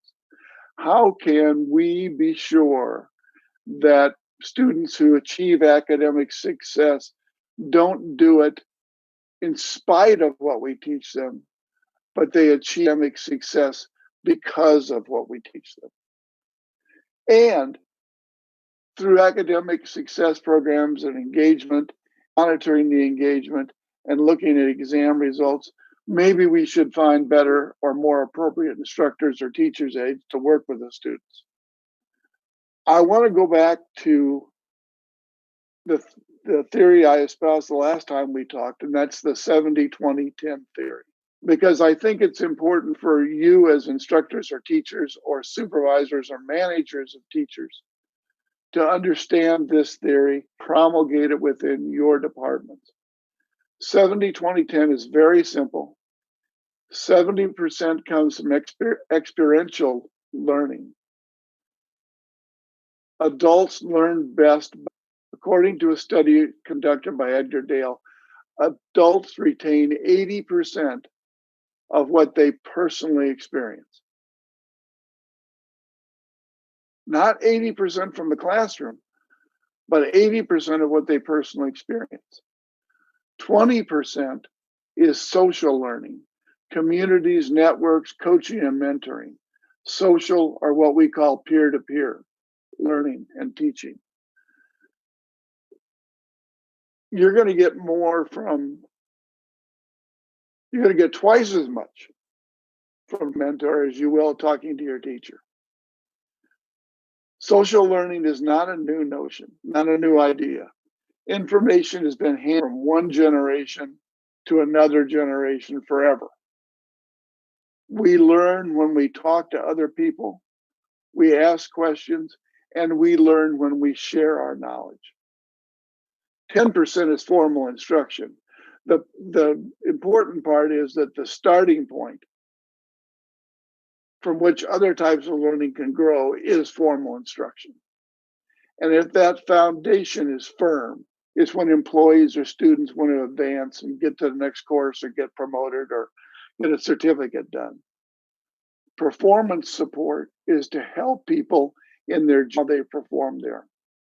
Knowledge management is like a FAQ, or an encyclopedia, or where you can do research to find answers. Consultancy is access to experts. You can who are experts in your field and ask them the question that you need that you couldn't find in research or performance. And structured learning on the upper left is our formal courseware, it's training. But sharing in networking collaboration. People are using social networking for their primary news, for Facebook, Twitter, Instagram, flip-flop, TikTok, you choose it. They all provide reinforcement for people's groups and reinforcement for their own value. We're finding more and more that people are forming smaller groups again. Back in the olden times, as they say, our grandfathers or great herded sheep or farmed or lived out in the countryside. Then as factories became more and more prevalent, or tourism, way of creating capital became important, people began to move into large cities and began to work. Social networking allows what we now call a tribal culture to reemerge. But the tribes aren't religious or ethnic or generic groups. They are very constantly changing networks of individuals who you find to be valuable. For example, let's just go back and talk about this. You may enjoy Facebook, you may enjoy Twitter, you may enjoy your local coffee shop where you have a cup of coffee with friends on a morning basis. Social networking provides all those things to students. And no matter how close we are in age to students, they are operating social networking on a different level. And social networking is an absolute key for each individual professor, university instructor, or corporate training guy to succeed in what they're doing and to bring in lots of rabid fans. You want, through your social networking experience, for you to show how talented you are, to show your peers and subordinates how good you are at your job, and to help your students get confirmation that they're learning from the right people. Let's look at some social media stuff. There are a whole bunch of types of social medias I want. If you're not using them, start today. There are blogs. Get your own website. Get on a website for your department or your school or your university or your business or all of those things, and start writing blogs. That is, your personal feelings about any situation, and people will come to know you for those opinions. The same thing holds in business networks like LinkedIn or Facebook. Enterprise social networks are things done by your university to enhance social networking between professors, instructors. You can also do photo sharing or social gaming, video sharing. And the new topics are virtual worlds or virtual reality. But there are many kinds of social media, and you should be as active as possible in all of them. Strengthen your relationship with your students. It will bring you success with your students because you'll have instant engagement with them. And it'll make your courses popular and taken more often because you're providing the kind of input people need now. User-generated content, stuff you write, is the lifeblood of social media. There's nobody on Facebook that's writing content. There's on Twitter that's writing content. There shouldn't be. They should be using content that you generate to talk about your life, your experience, your students. To also facilitate social networking by connecting any user's profile with those of other individuals. Some of our websites, when you buy a course, you're automatically assigned to a group that facilitates that particular course.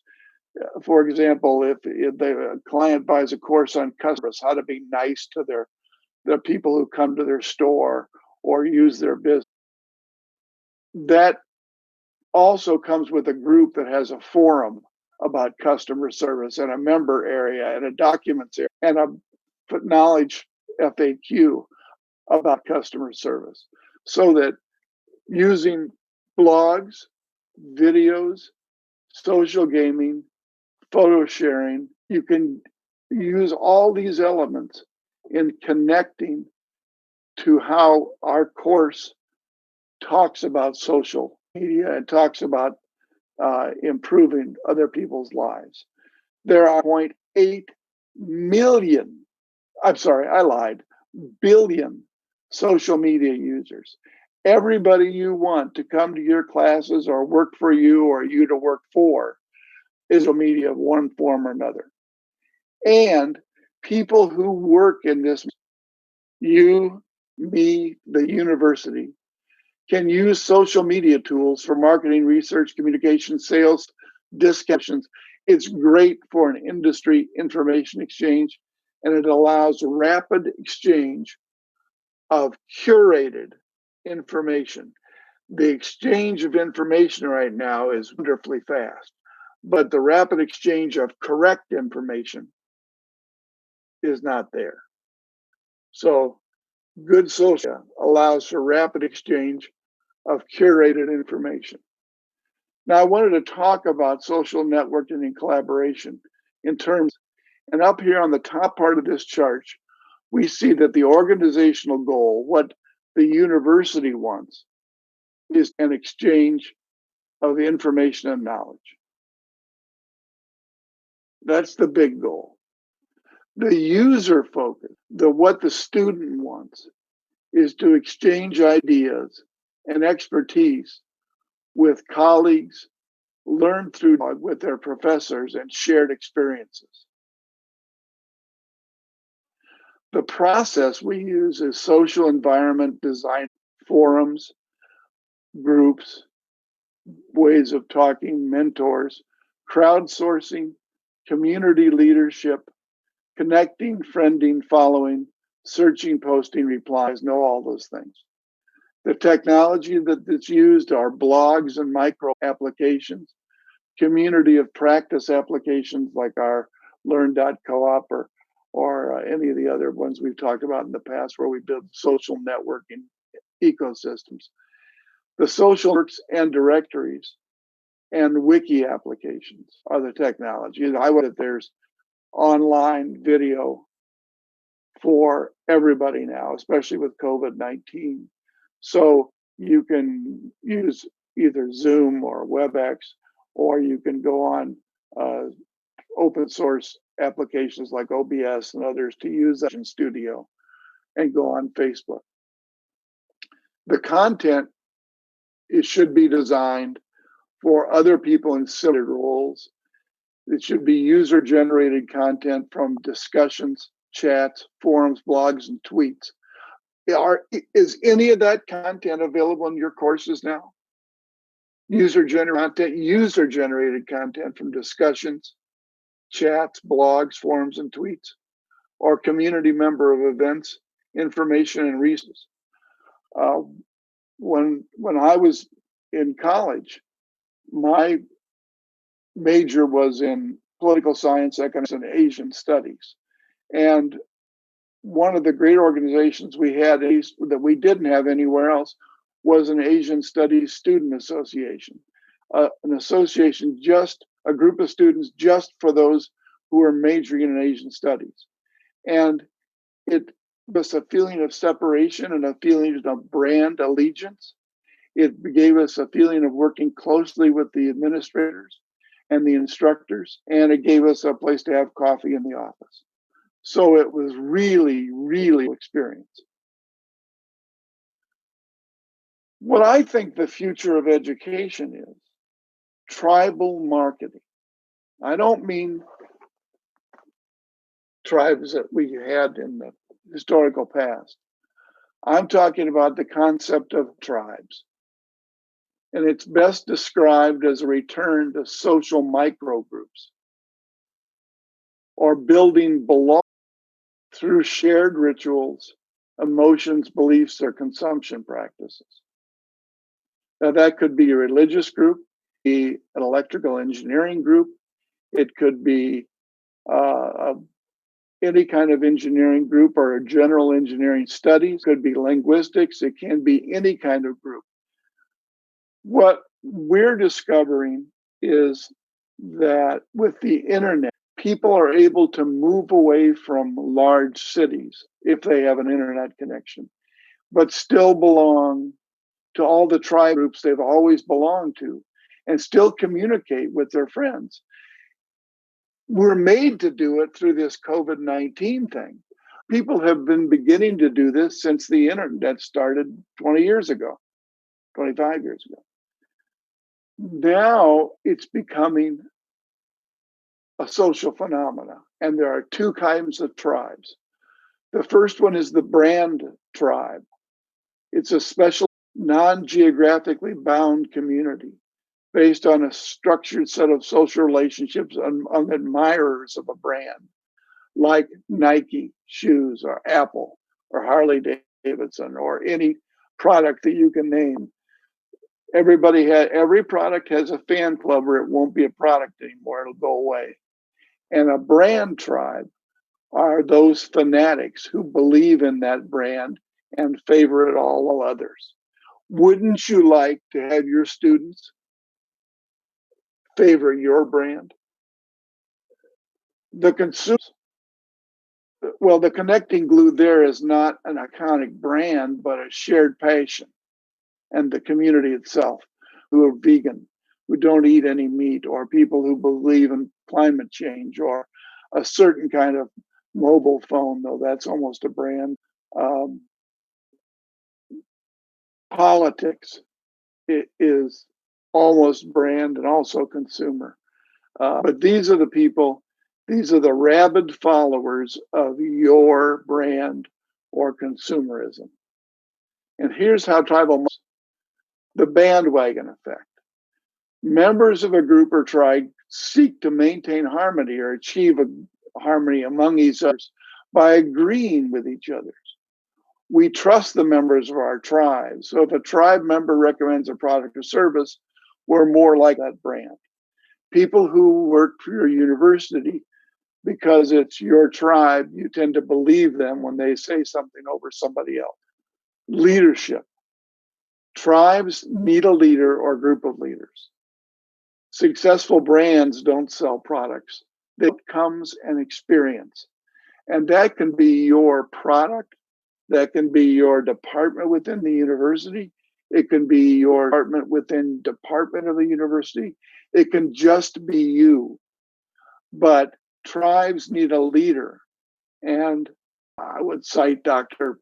Ode Ali as a leader of electronic education. He started, anybody else did, and he's made that a successful brand. LMS is not the only thing in an educational brand, but it's a good start. Connection. Make it easy for your tribe to find you, promote you, and connect. Show up on Facebook, show up on Twitter, show up on LinkedIn. Respond to your students. Get on the forums for your college. Respond to, be a part of all this stuff. And the more they believe in you, the more they align with you, the stronger you are for promotion or moving to a different university or whatever you want to do. Thanks to the internet, each tribe is now global and unlimited. Neo-tribes are not restricted to ethnicity, gender, location, or demographics. Social media accelerates your tribe building. It can make it go faster by expanding a person's self-concept, sharing stories, and engaging knowledge. The more you blog, the more you'll feel good about your writing. The more a student blogs and talks about your course, the better you will feel about it and the better the student. What are the benefits of tribal marketing? You're going to build intense customer loyalty. Your experience or your product or your course or your university or your city or your country, part of everyday life. They are going to become an intensely loyal customer for you. You can also generate viral word-of-mouth marketing. Members of tribes share their experience. And by reading the experience of your tribe, you get a better sense of how to teach your course. By listening to what they're saying, you're getting the best student data. You can also increase your revenue or whatever you want to call it because students become repeat customers. Your course is easier, you'll get more students, you'll become a more popular instructor. You'll probably get to be better looking and younger because of tribal marketing. You also deepen your connections with students, sharing their experience with them as they go through your course. As you're sharing your connection with them as they're in another course with a different professor, you're constantly giving them good feedback on how to be a better law student or electrical engineer or an engineer in general or a liberal arts student or a speaker of English. The more you talk to them, the English becomes. You also respect. When students are aligned with you, they feel they are inviting the favored brand into their life. And they don't criticize it. They don't criticize Nike shoes if they like Nike shoes or New Balance or whatever brand name you can think about. But I want them to think of your department and your university with that favored brand. So tribal marketing is, again, they honor the tribal values, whatever your common values are. If you're a Harley Davidson motorcycle rider, then you will believe that's the best motorcycle in the world. If you're in a Kawasaki club, you probably believe the Kawasaki is the best. If you're in electrical engineering, they better feel you're the best one. If you're in a tourist location or a hotel, you want the employees to think that they're the best hotel in town. So every part of your life experience, you social media, you look for this tribal marketing, you get recommendations on hotels from your friends who are in your tribe, and you expect this kind of people at the hotel. Again, if I go back to this social and we talk about the user focus, exchange ideas and expertise with colleagues, learn through dialogue and shared experiences. That means you got to talk to your students. You got to talk to your colleagues. You've got to learn through dialogue and shared experiences and help your students learn through dialogue and shared experience. It is videotape.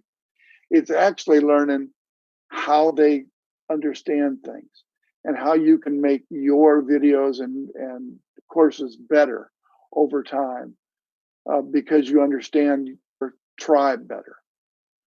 The process, again, is we have to design our social environment. So it's one you're comfortable with, one you're using, one that is constantly being renewed.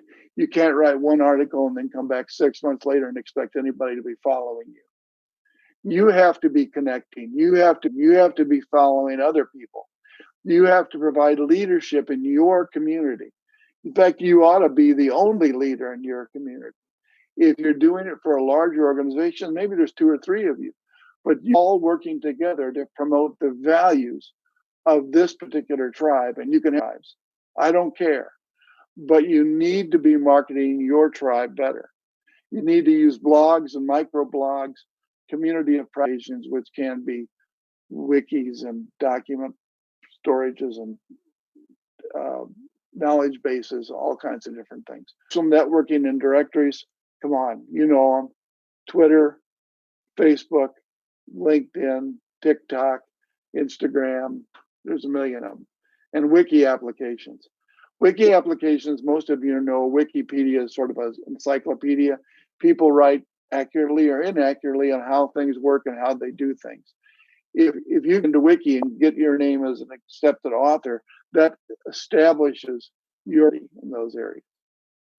And the content you're writing for and you're writing about other people in similar related roles, you're writing for them. You're doing user-generated contents based on what discussions you've had or chats or forums or blogs or tweets. I was in a forum just the other day and I found out that he was Understand what our values here are. Our values are to take these 6 components and work to develop a culture of learning for our university or for you and your course. And part of it is, and the most important day, is social networking and collaboration. Because without it, I mean, can't you see where a student takes a course from a university in London and one in Baghdad and one in, or people will take their courses from somewhere else.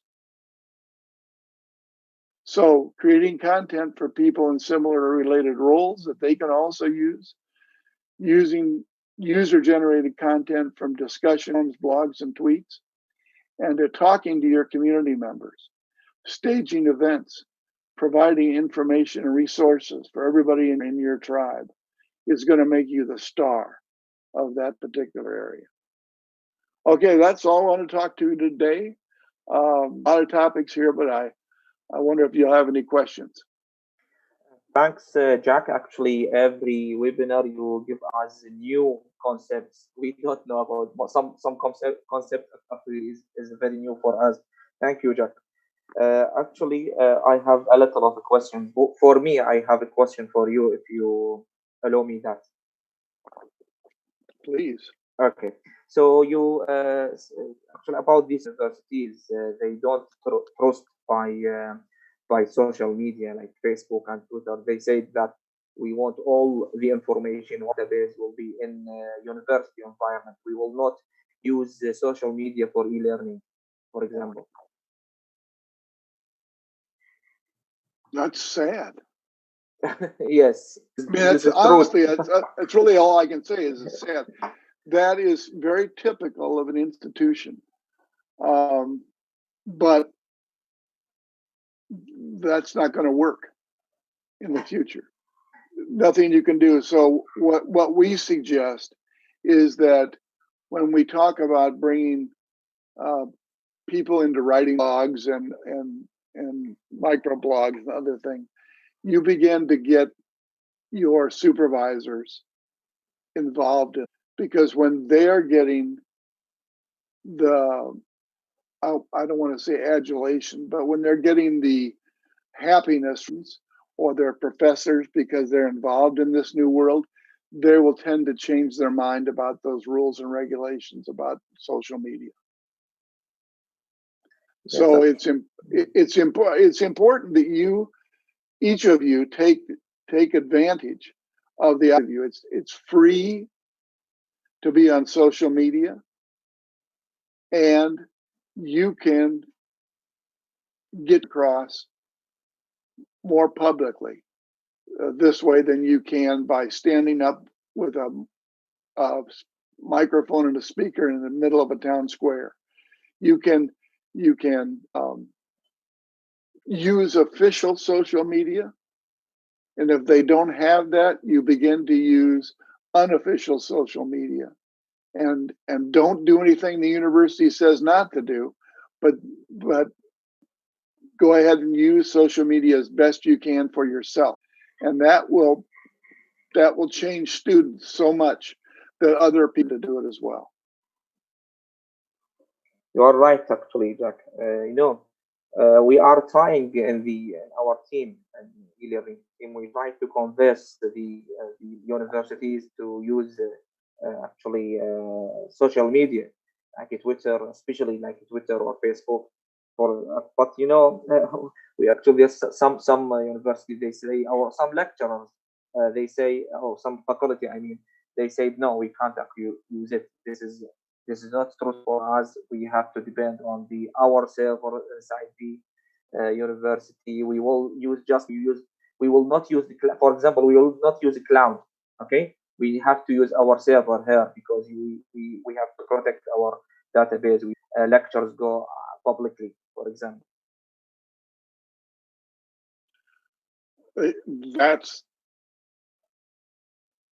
That's very common. I've seen that many times before, and it's exactly wrong. Yes. It's just about the worst thing they can do, because the university or institute that figures this out will be the winner of all the students, because no longer do they have to travel to your university to take your courses. They just have to get on a website, and the degree from your university may be so important right now that people have to do it. But when Oxford will issue a degree based on courses from other universities who are certified, you can get your degree from Oxford just as you can a local university. So the collapse of the rigid institution is at hand. You look at shopping. I don't know where. So if you have Amazon or European Amazon or some other place where you can buy any product you want, but people who own stores don't want the internet to work either. They don't have any choice.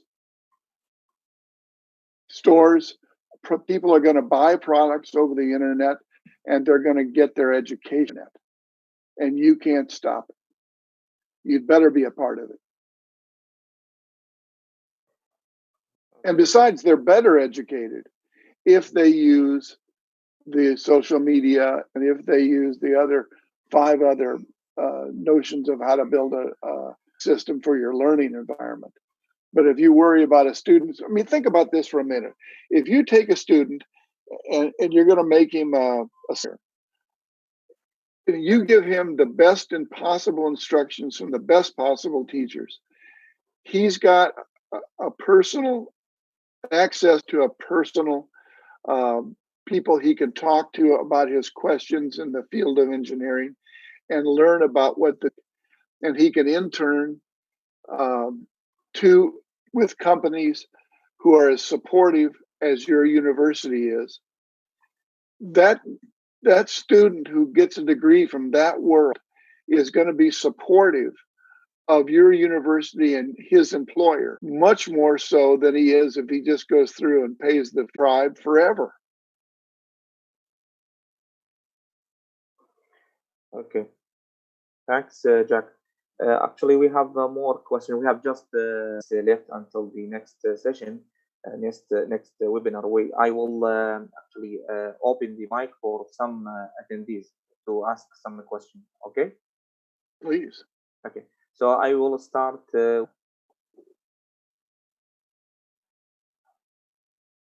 دكتورة ريال إذا تسمعيني. دكتورة ريال عثمان.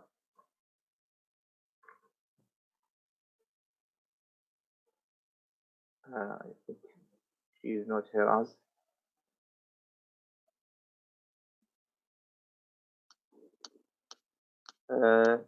ست هديل، إذا عندكم سؤال مفتوح المايك، افتح المايك.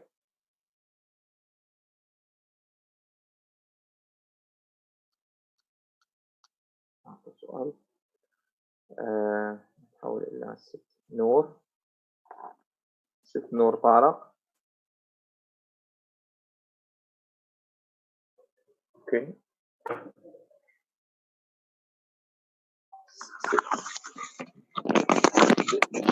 دكتورة هديل.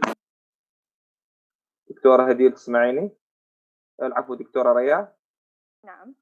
تسمعيني؟ You can ask in English. Yeah. Okay. Thank you very much for this lecture. It's very high level.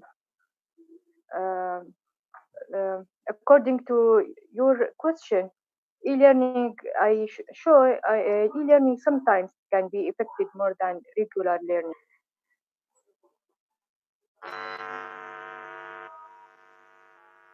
Jack, I would talk about this. Thank you very much. About electronic learning being more effective than regular learning. I personally believe that. I think that every instructor or faculty member will have their own style with regard to electronic learning. I think it can be a very strong way to teach people. I would rather stand up in a class and answer questions from somebody who saw a videotape of my lecture than I would have to give the lecture again. And because I don't have to give a lecture again, I don't get bored with teaching. And because they get the lecture when they want to see it, they're not necessarily going to be asleep in my classroom or talking to someone or doing other things, because they have the ability to see at home on a computer and then come to class and discuss the concepts that were brought out in the lecture. I think that in almost every case, we'll do the same. We'll do them in little different ways that will make instruction and learning much better for everybody. Yes, totally agree with you. I have her question before go to the Noor. There is a question. Just a minute, sit Noor. Just a minute. Okay. Okay. There's a question. Say, do you think that e-learning will be more efficient after COVID-19 era than now? Sorry. You and I both know that we've been talking about using e-learning 7-8 years now. And if this doesn't prove to people that e-learning is important, nothing will. They have closed down our university. We'd have been ready for this. If we'd have been prepared with electronic classes, we wouldn't have had any problems, would we? Yes. This LMS and social learning and blogs and communication through all kinds of social media is going to change the way we teach.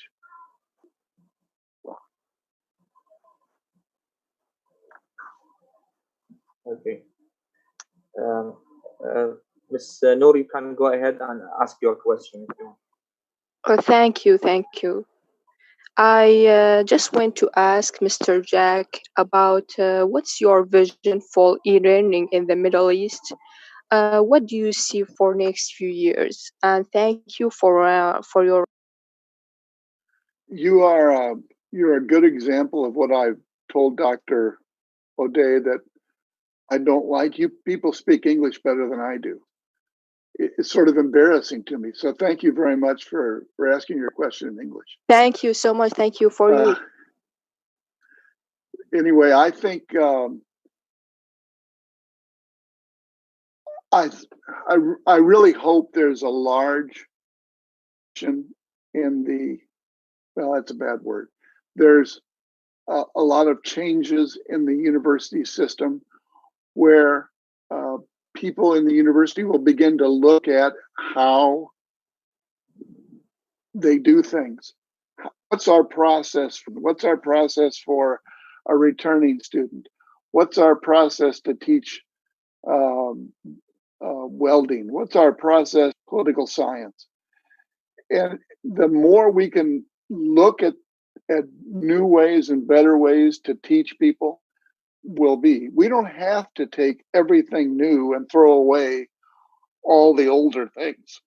There's a lot of things that are very, very good in what we teach now. But you cannot ignore the effect that the internet has had on people around the world. Everybody has a cell phone. And that's an internet device, and you can learn from it. Everybody has people they talk to on a regular basis, daily now, through their cell phone. They are part of their tribe, literally and figuratively. And everybody has students in the same department every day.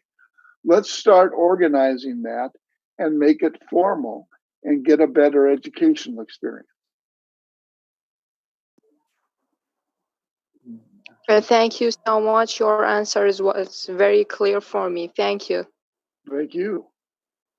Okay, thanks, Mr. Jack. Actually, we don't have a time for just one question if you can. Okay, then actually you have to close this session. So say that, so what do you mean of blockages of access for courses that not permitted for freely teaching programs? I don't understand that. Say what do you mean of blockages of access for courses that not permitted for freely teaching programs?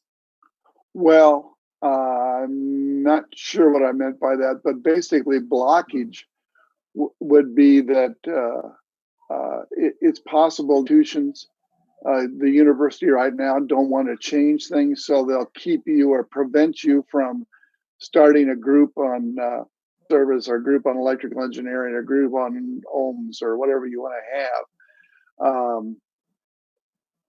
We need to the most responsive, vibrant, involved that's possible in the university. For example, in America, we have sports in our universities. And that's simply to get people involved in the university to feel part of that group. Everybody needs to have their university be pointing toward involving the students in every sort of social, professional experience we can possibly have. We want to make this as open as we possibly can, not closed. Okay, thank you. Actually, thanks, Mr. Jack, for your time. Thanks for this interesting lecture. But actually, we are actually looking forward for more or continued collaboration with you to develop and help us to develop our faculty, Iraqi faculty, to be familiar with using e-learning. So this is not last session, okay? Okay. we are looking for more.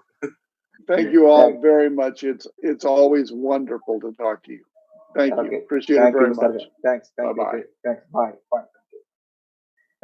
نستمر الآن عندنا مس محاطم. دكتور.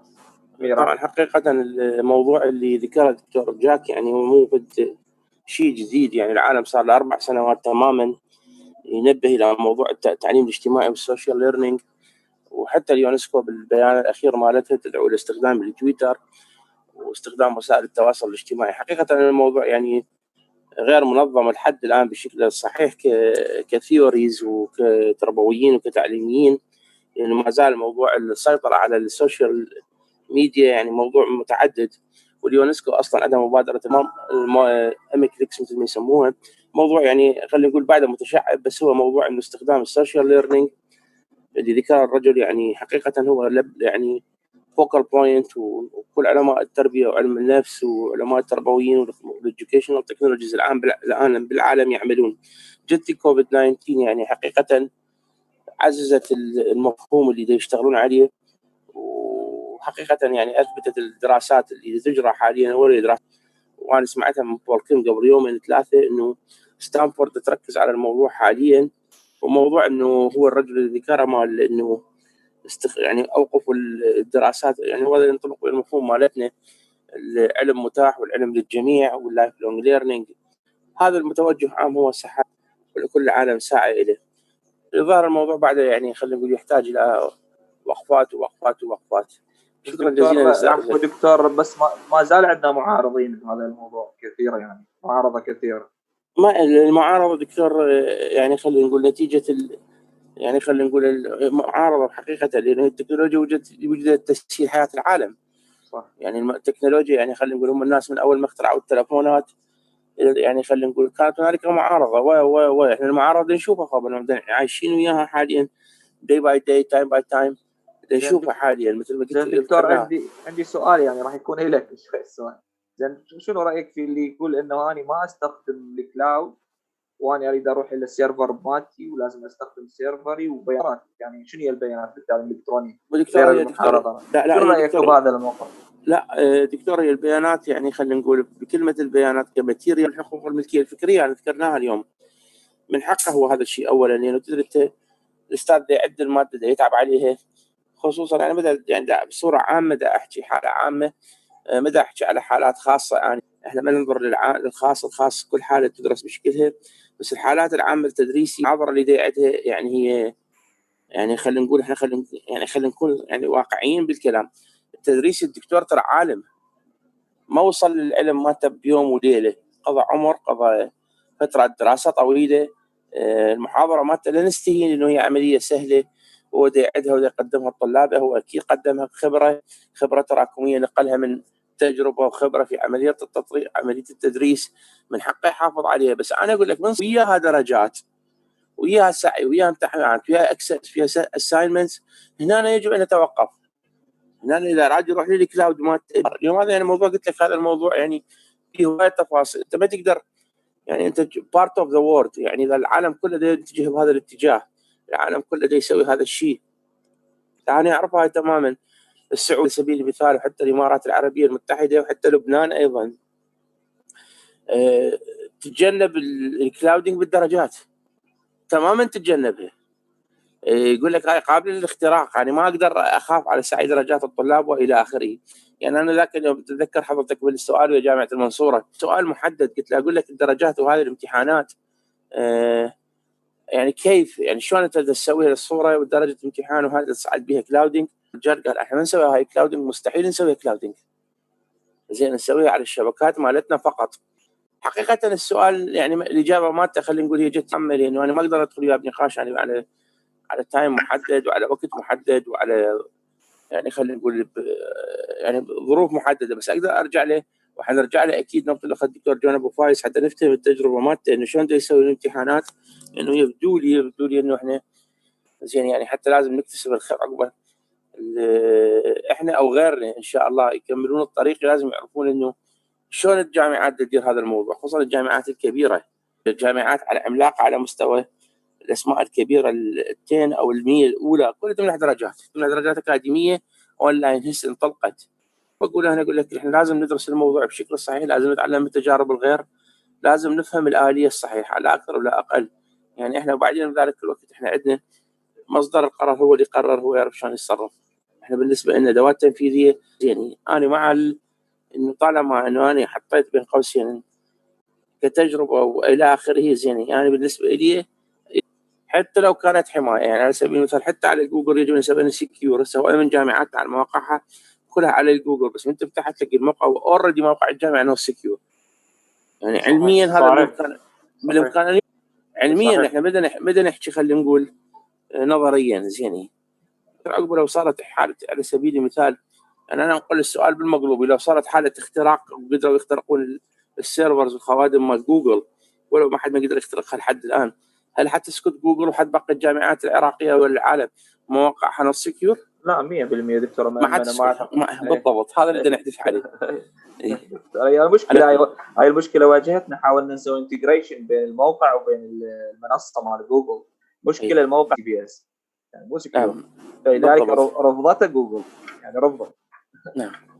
على كل خلينا نسمع ستريم، وهذا الموضوع احنا بالتاكيد عندنا جلسات اخرى ان شاء الله. شكرا دكتور عبد، شكرا جزيلا حبيبي دكتور، شكرا الله يسلمك. ستريمه حاضره؟ ريمه موجوده؟ ستريمه وين؟ ستريمه تفضلي. لا سميره، انا عفوا انا تيه سميره تيه ثاني معكم واهل العراق كلهم بخير. نحن اليوم بس الله يخليك قرب الميكروفون سميره، قرب الميكروفون. يلا بس دقيقه لأن قادرين تسمعوني حاليا؟ اي نعم نسمعك تفضلي.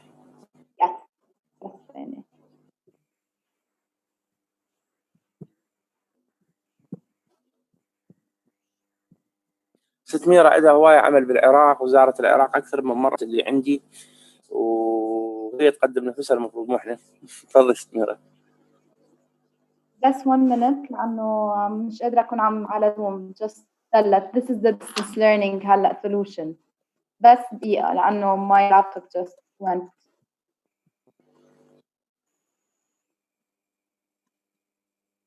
أنت الآن بدبي لو بلبنان؟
دكتور عامر، يمكن ست ميرا طلعت من البانلست. إذا تسوي الإصدار تدخل بس تشيك. هي طلعت من البانلست. إذا عندها مشكلة باللابتوب دقائق وترجع أكيد.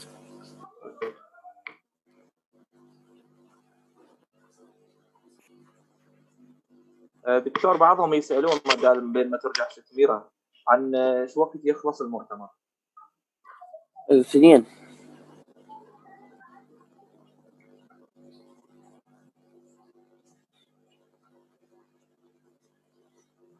يوم نخلص بدنا نشيك بالاسماء اللي عندنا على الحضور وندقق بيناتهم.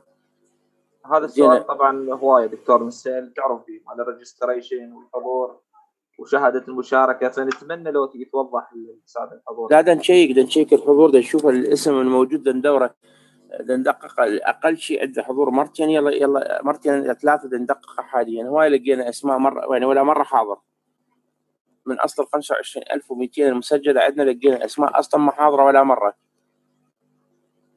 نعم. يعني العدد اللي عندنا اجمالي لحد هاللحظه من كل المحاضرات ككل لحد الان اليوم ما حسبناها طبعا، ما لحقنا اصلا، بس احنا البارحه بالليل كنا واقفين عندنا 18100 هاي البارحه بالليل. زين اليوم بعد ما مشيكين لحد الان. زين يعني اتوقع ان اليوم على الحضور مال اليوم بالمحاضرتين احنا عندنا يعني ب1000 يعني حاضرات عندنا اليوم، اتوقع ان الرقم يصعد ل 19,000 شيء من القبيل.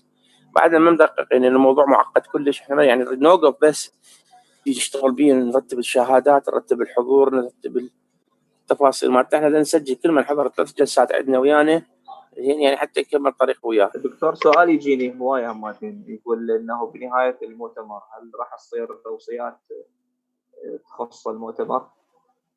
هو الخبرة، الملاحظات اللي طلعنا بيها بالتأكيد حنسجلها. يعني على سبيل المثال الملاحظة مال اليوم جاك ميلر مال موضوع استخدام التواصل الاجتماعي، مو تعلم الاجتماعي، احنا ما نقول التواصل الاجتماعي، هو ما قال التواصل الاجتماعي، هو يعني ما ذكر يعني استخدم، هو قد يكون يعني الحقيقة البسيطة اللي نقدر يوصل بها إلى عقولنا. بس احنا شو نسميها نسموه هذا موجود، يسموه السوشيال ليرنينج، هذا متعارف عليه عالميا قبل استخدامه بالتأكيد. بالإضافة لكل هذا أصلا الوزارة هي توجهها الاتصال والتواصل، هي الوزارة تدعو استخدامه على سبيل المثال، فلذلك يدعو إلى إنه يكون العمل منظم، ما يكون عمل عشوائي أو احتباطي. ما هو الاستفادة؟ هسه احنا بالنسبة لنا على سبيل المثال بنبث على اليوتيوب وبنبث على الفيسبوك، اثنيناتهم مستخدمين نقل معلومات استفادة، بس قد يكون غير استاذ ما يقبل تستوعب الحالة شنو. يعني هذا النقطة اللي نذكرها، احنا لما نستخدمها للتواصل يعني اكو توصيات بالتأكيد احنا حنطلع منها كمخرجات. على سبيل المثال توفير الحماية والسيشن او المحور اللي هو كان بهذا الموضوع، وانا ما اتذكر يمكن هو كان المحور الرابع ثالث العفو، أهمية بيانات المعلومات التعليم الالكتروني، موضوع كان كلش يعني هذا بالتأكيد يعني بدون أي نقاش احنا لازم نلتزم بالتعليمات اللي يعني خلينا نقول بالتوصيات اللي طلعوا من عندها وندعو إلها. هاي بالتأكيد مو بس مو توك بين قوسين. صح احنا بدنا ننقل خبرة، بدنا نوصل إلى عقول التدريسيين، بدنا نعطيهم الهدف الرئيسي إنه نظن احنا وين العالم متجه، ماذا يحدث. جبنا من أمريكا، جبنا من مصر، جبنا من التجارب العربية، جبنا من إيران، دول لحد هاللحظة. واليوم كانت محاضرة الحكومة الالكترونية والنقاش العميق بها كان كلش جميل يعني. بس احنا نرجع ونقول انه احنا يعني نكتب التوصيات اللي خرجت عندنا، احنا بالنسبة لنا نستفاد من عندها ونرفعها الى مصدر القرار، الى مدير المشروع. مدير المشروع هو يرفع على الوزارة الاستفادة من عندها. وارجع واقول انه اصلا هو فكرة المشروع انه احنا اصلا احنا يعني كان في مخطط تنفيذ خطط المشروع، احنا ما تكلفنا بها، احنا مقررين انه احنا يعني نستخدم يعني طريقه التقييم السمتيف من خلال المؤتمر. يعني احنا كشغلنا كفريق، وخصوصا احنا عبرنا السنه حاليا، يجب ان we have to go to the evaluation, we have to go يعني we have to know where we are، يعني اين نحن من التطور بالعالم. جدي هاي بلاء الجائحه الله العافيه، واتمنى السلامه للجميع. فاحنا لازم نستفاد من كل شيء، لانه حقيقه تعقد الموقف يعني بشكل غريب. وانا لما تلاحظ التساني الكل يقولون ماذا بعد الكوفيد، واحنا سمعتها حضرتك بالمحاضره مال ممثل اليونسكو، طبعا ممثل اليونسكو كان حاضر قبل شوي طلع يقول انا بالنسبه لنا احنا عندنا اجتماع خلال ايام لتقرير مصير التعليم العالي بالدول العربيه بإعادة، يعني العبارة مالته كلش مهمة، بإعادة الجامعات إلى ما قبل الكوفيد. عبارته كلش مهمة. وهذا الحكي مو بس طبعا هذا الحكي قاله بول كيم من مؤتمر القادسية، قال احنا نعبر الأزمة ونقعد ندرس الحالة، شو استفادينا، احنا ما نتخذ قرارات سريعة. هذا تربية وتعليم، هذا يتعلق بمصير مليارات من الناس. احنا تخلص الجائحة، نسوي البحوث، ندرس، ومن ثم نقرر ماذا سوف يجري. بول كيم دا يحكي باسم ستانفورد اللي هي ثانية على العالم، ودا يحكي باسم التكنولوجي الأول بالعالم. هو يوم الأحد إن شاء الله يكون ويانا. باكر عندنا أيضا بدر الهدى خان يعني بالمحاضرة مال باكر، ونسأله نقول له يا احنا أنت شنو رأيك بما سوف يجري. هو هذا جورج واشنطن، وهو بين العالم كله يعني كل يعني خلينا نقول مع تماس مباشر مع التطور في العالم. نسمع منه ونشوفه شنو رأيه. زين نسمع من عنده، ما بيفي شيء سؤال معب. تقريبا ما دخلت لحد الان دا باو عليه ما موجوده بالاتنديز. انا دا اشوف استاذ نوفل كذا تتصل به الله يخليك استاذ نوفل. اوكي دكتور، ما زال هذا السؤال قبل ما تحول بعض الاسئله، ما دام عندنا مجال اكو بعض الاسئله موجوده قبل ما، اذا ممكن انه نفتح الصوت لكم واحد اذا تسمح. اي عادي عندك كم سؤال بس قبلها دكتور دا يلحون ما هي عمليه التسجيل؟ هل هي من خلال البرنامج الزوم هو يسجل ام نحتاج يوجد رابط؟ دكتور احنا اطلقنا استماره للي يرغبون بالتسجيل واوقفناها لانه صار العدد 25200 اطلقناها وسجلوا الناس واحنا نتبعها حاليا. اصلا هو احنا كان المفروض ندز الايراد عليه بس احنا رغبه في ان نوصل، يعني رغبه ان تكون الاستفاده للجميع. زين هذا الموضوع يعني خلينا نقول اعتمدنا بهالطريقه. انا ما يهم يعني انا بس دقيقه خلينا نشوف شنو سالفه ميرا.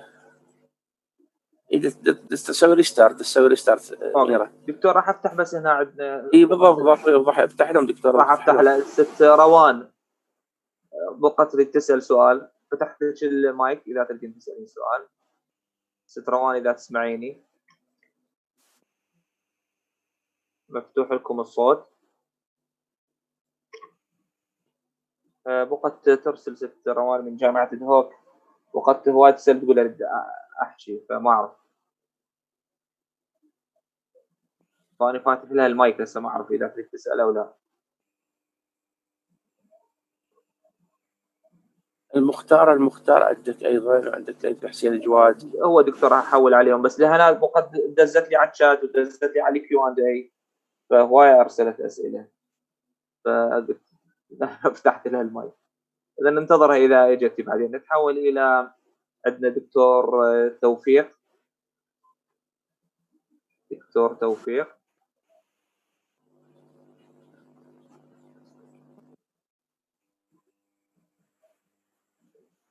توفيق إذا تسمعنا.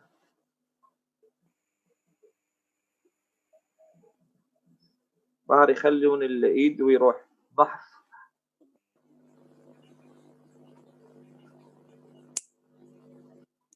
السلام عليكم. عليكم السلام دكتور. أنا دكتور توفيق، أستاذ جامعي متقاعد وعندي مؤسسات الفرايدي التعليمية. رجاء الدكتور الرائع يخاف من المعارضين. يا أخي شنو معارضين؟ أنا شنو جاي نسوي حتى أكون معارضين؟ وليش نهتم بالمعارضين لإفشال هذا المشروع الرائع؟ نحن كعراقيين، أنا كأستاذ جامعة علينا أن نقف بالصف الأمامي أسوة بالدول، ما نقول ستة معذرة، بالدول ما نقول العربية نقول الأوروبية أيضا. إذا احنا نبدأ نخاف من المعارض ومن كذا فحقيقة ما نقدر نخطو خطوة إلى الأمام إطلاقا. إذا تسمحوا لي شوية دكتور عدي حبيب الرائع، يعني دكتور عامر بالنسبة للأساينمنت، أنا عندي بروجكت عملاق والآن عندي 4000 طالب جاي يدون امتحان و4000 طالب درجاتهم مضمونة، ما بسيرفر عملاق ما يقدر يخترقوه أي كائن من الكائنات under very top secret. هذه مو مشكلة أخواني، والله بالعراق مبرمجين عمالقة، والله بالعراق علماء في فن ما بدي أسميه التهكير، في فن الحماية حتى نكون أكثر لوجيك. فأخواني رجاء هذا المشروع أنا أشوفه ممتاز. كل الدول العربية صح هم الآن المشكلة الأساينمنت أو الإكزام يكون أونلاين أو نو، نخاف من بعدنا كشعب ما يثق شلون واحدنا بالآخر. زين، وإحنا أنا أقول في رأيي الطالب اللي ينقل خليه ينقل، this is nothing. هذا رأيي أنا، ما أدري سوري يعني. زين، لكن إحنا لما نعلم الطالب إنه من غشنا ليس منا مبدأنا، فخلونا يعني نصعد على المنصة الجميلة وعلى اللقاءات الحلوة ونعلم طالبنا، مو نعلمه كيف يستخدم. أنا أتمنى يوم راح أدعوكم على المنصة مالتي، أوكي؟ يعني تكون بها 1000 طالب ونلقي محاضرات رائعة وسويت استبيان اخواني، استبيان لل1000 طالب. قالوا والله يا دكتور احنا جاي نحس كانما موجودين داخل الكلاس روم، وكانما احنا حتى افضل من خلينا نقول الكلاس روم والرحله والصبور. مو نستغني عن الرحله والصبوره اخوان بالجامعات، هذا نمبر 1، هاي بعدين كلامي. لكن حقوق الاستاذ، انا 21 سنه في كليه الهندسه. ايضا خصوصيه الاستاذ بالمحاضره واعداد المحاضره، منين نجيبها احنا؟ نجيبها من كتب. وصداقه يعني صدقه العلم نشر. انا استغرب احنا بالجامعه انه تكون هكذا. يعني هذه محاضرتي شنو؟ هل انا نازل بها من السماء؟ هل هي براءة اختراع وخاف تنسرق؟ اخوان الاساتذه الرائعين، اسمحوا لي احنا المحاضرات نعتها منين؟ من بطون الكتب اللي كتبوها علماء. فما نقول سارقيها ولكن اعتمدنا عليها. فلماذا انه يا استاذ عدي او استاذ دكتور عامر، ليش ما محاضرتي اذا اخذها استاذ اخر بالفيلد مالتي بجامعه عراقيه اخرى بكليتي لطلاب عراقيين؟ ليش اقول سرقت؟ ولذلك لا سوري. اي نعم اوكي اي ام سوري. بدي اعتذر منكم لانه صار في فريز عندي باللابتوب، فاضطريت اعمل ريستارت، فمن هيك اخذت وقت. لا انت اخذتي وقت، اعطيتينا مجال نتحدث. المايك عليه حجر، ما يسمحون لنا نتحدث. دكتور مو لا هذا هجوم علينا. مؤتمر هذا مؤتمر. لا مو نسمع لك. صديقتي يعني الست رائعه على كل دكتور، بس اذا سمحت لي اسمح لك بس دقائق عادي. لا بعتي لا يعني بس not ready. دكتور مو كل اللي حضرتك اللي تقوله احنا. طبعا انا واحد من الناس مؤمن باللي تقوله، انا واحد من الناس من المدرسه مالتك، بس مو كل اصابعك سوى. اكيد اكو قسم ما يوافقون، يعني خصوصا المسناها يعني في بعض التخصصات يعني ما يقبل انه يقول هاي المحاضره مالتي انا ما اقبل اعطيها. انا تكلمت معك كاستاذ جامعه. لا انا ما يخالف استاذ، هو استاذ جامعه اللي تقول يعني انا ما احكي لك احنا. لا اي نو يعني انا واحد من الناس بالنسبه لي كل شيء اسويه احط السي سي بالشعب، اقول هذا ملكيه مشاعه زين. يعني حتى لو كنت انا كاتبه، حتى لو كنت انا مترجمه، حتى لو كنت فيها حقوق. دكتور عامر عندنا ايش دكتور توفيق اذا تسمح لي، عندنا بعض التدريسين نشروا قاموا بمحاضرات فيديويه وطلبنا منهم نشرها على اليوتيوب، يعني بابليك للناس للجامعه. رفض تماما هذا العمل، رفض تماما. انا ما اقدر اعارضه، هذا رايه وانا احترم رايه، ولكن الان بفضل التكنولوجيا الحديثه يا اخي مئات آلاف. أنت تتذكر ما أعرف قد عمرك، أنا رجال يعني شايب، يعني إحنا كنا حتى نجيب بحث تعرف نوديه للبريد ويروح بالبريد و3 أشهر يلا يجينا البحث من أستاذ اللي موجود في بريطانيا فور إكزامبل. بحث مش كنا نعد يعني الطلاب أندر جراجويت مالتنا والبوست جراجويت ستودنت. الآن دوسة زر يا أخي.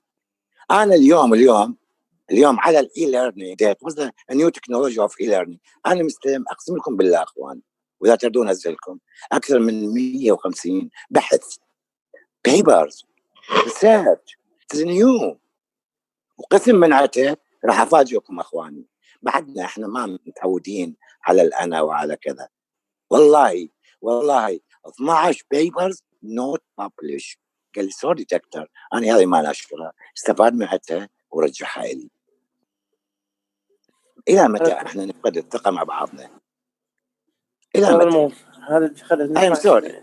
اوكي ستميرة تفضل ستميرة. يلا يقدرون يسوي شيرنج. شكرا دكتور توفيق. استاذ عدي راي تليفونك اذا امكن بعدين. والله ان شاء الله يعجبني التقي بك. شكرا لكم انطيتوني هذا الوقت لانه فرغت ما عندي. شكرا لحضورك دكتور. ممنون. اوكي ثانك يو. برجع بعتذر عن هيدا يعني الخطأ التكنولوجي صار. بحب أعرفكم عن حالي. اسمي ميرا حتوم من قبل شركة بروميثيون تنفيذ تطوير الأعمال للشرق الأوسط. نحن اليوم معكم لأنه كان في دكتور جون كوليك عامل كذا سيشن، فكنا حابين أكثر نفرجي كيف التواصل أو اندماج هالتكنولوجيا بالتعليم أكثر بالشرق الأوسط، وخاصة كمان كيف عم نشتغل مع البارتنرز مع وزارة التربية والتعليم ببغداد. كان لنا الشرف إنه زرنا وزارة التربية بالعراق، وإن شاء الله نضلنا على تواصل ونكون عم نفيدكم وتكونوا من الوزارات اللي عم تشتغل على استراتيجيات التعليم الجديدة، ونكون عم نخدمكم بهالموضوع. حاليا اليوم بدنا نحكي شوي أكثر عن التكنولوجي والإديوكيشن. يعني كان في كذا اليوم لكتشر، وأوقات كثير بنسمع من الأساتذة إنه شو لازم أنا أعمل، كيف لازم فعل هالتكنولوجيا بالتعليم.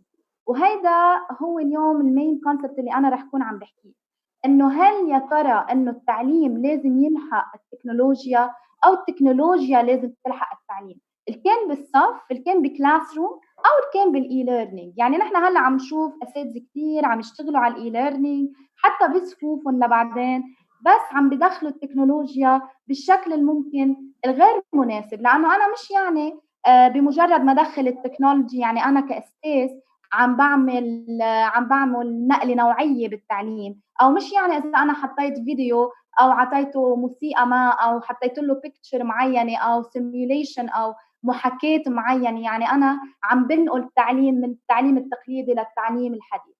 فهون نحن كنا لازم نفرجي شغلة ونهايلايت على شيء مبدأ كتير مهم، إنه الإديوكيشن مش هي اللي بتلحق التكنولوجيا، بينما التكنولوجيا هي اللي لازم تلحق التعليم. يعني إذا بتشوفوا أساتذة وبنشوف بعدين إنه التكنولوجي كل يوم أو يومين بتتغير، أما المفاهيم التعليمية والمفاهيم اللي هي البرامج والمناهج بتشوفوا قد ايه بتاخد وقت لنثبت إنه هيدي المفهوم صحيح أو غير صحيح.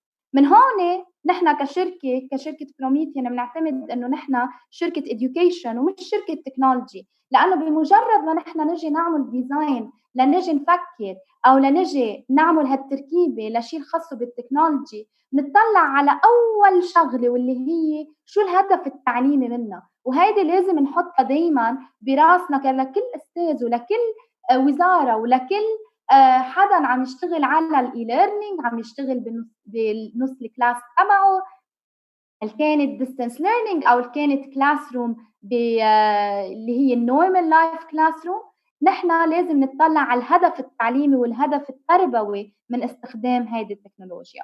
فاليوم رح نحكي نحن مور اباوت التكنولوجي تبع بروميثيون والتكنولوجي اللي عم نستخدمها اللي بتصب هدف تعليمي معين.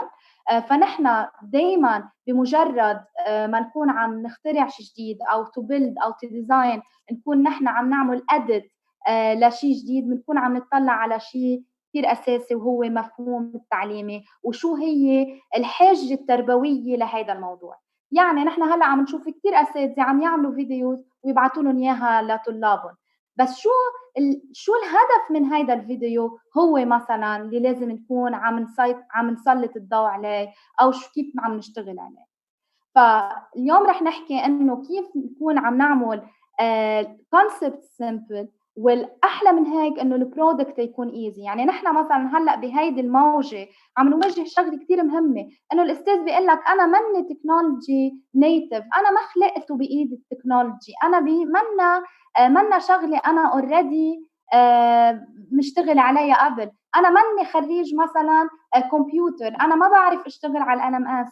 طب انا كيف فيني اكون عم بتواصل مع تلاميذي؟ انا كيف فيني اكون عم علم بطريقه جديده؟ وهون نحن دائما بنحكي انه الاستاذ ما ضروري يكون عنده النولج الاي تي اللي هي الكثير عالي كرمال يكون عم يستخدم التكنولوجيا. وهون بنرجع بنوقع بنفس الفخ تبع التكنولوجي، انه بيقولوا لنا للاساتذه انه اللي ما عنده ليفل معين من الاي تي سكيلز ما يدخل ويستخدم التكنولوجي بالمدارس. ومن هيك هلا حاليا بنشوف بهيدي الكوفيد 19 سيتويشن اللي هي نحن اكثر شيء هلا عم نعانيها، بنلاقي فيه اللي هن اساتذه اللي بنسميهم تشامبيون تيتشرز، اللي هن الاساتذه اللي هن بنسميهم الابطال تبع العلم والابطال تبع التكنولوجي، بتلاقيهم عم يعملوا فيديوز، عم يتواصلوا مع تلاميذهم. اما الاساتذه اللي هن بيعتبروا حالهم انه ما بيعرفوا بالاي تي، بتلاقيهم منهم عم يشتغلوا، ما عم يتواصلوا مع التلاميذ، وهذا الشيء ما بيرجع لانه هو ما بده يتواصل ولانه ما بده يشتغل مع تلاميذه، لانه البرودكت اللي هو منه سهل او منه محضر له او جاهز كرمال يستخدمه بالمرحله التعليميه. واهم شغله انه دائما نكمل هالمسيره مع الاستاذ، يعني لما نحن نبلش ونشتغل معه ونتعلمه وندربه على مفهوم معين، نكون عم نشتغل على مهاراته، نشتغل على السكيلز اللي عنده ليكون عم يعطي بمادته ويكون عم يستفيد منه.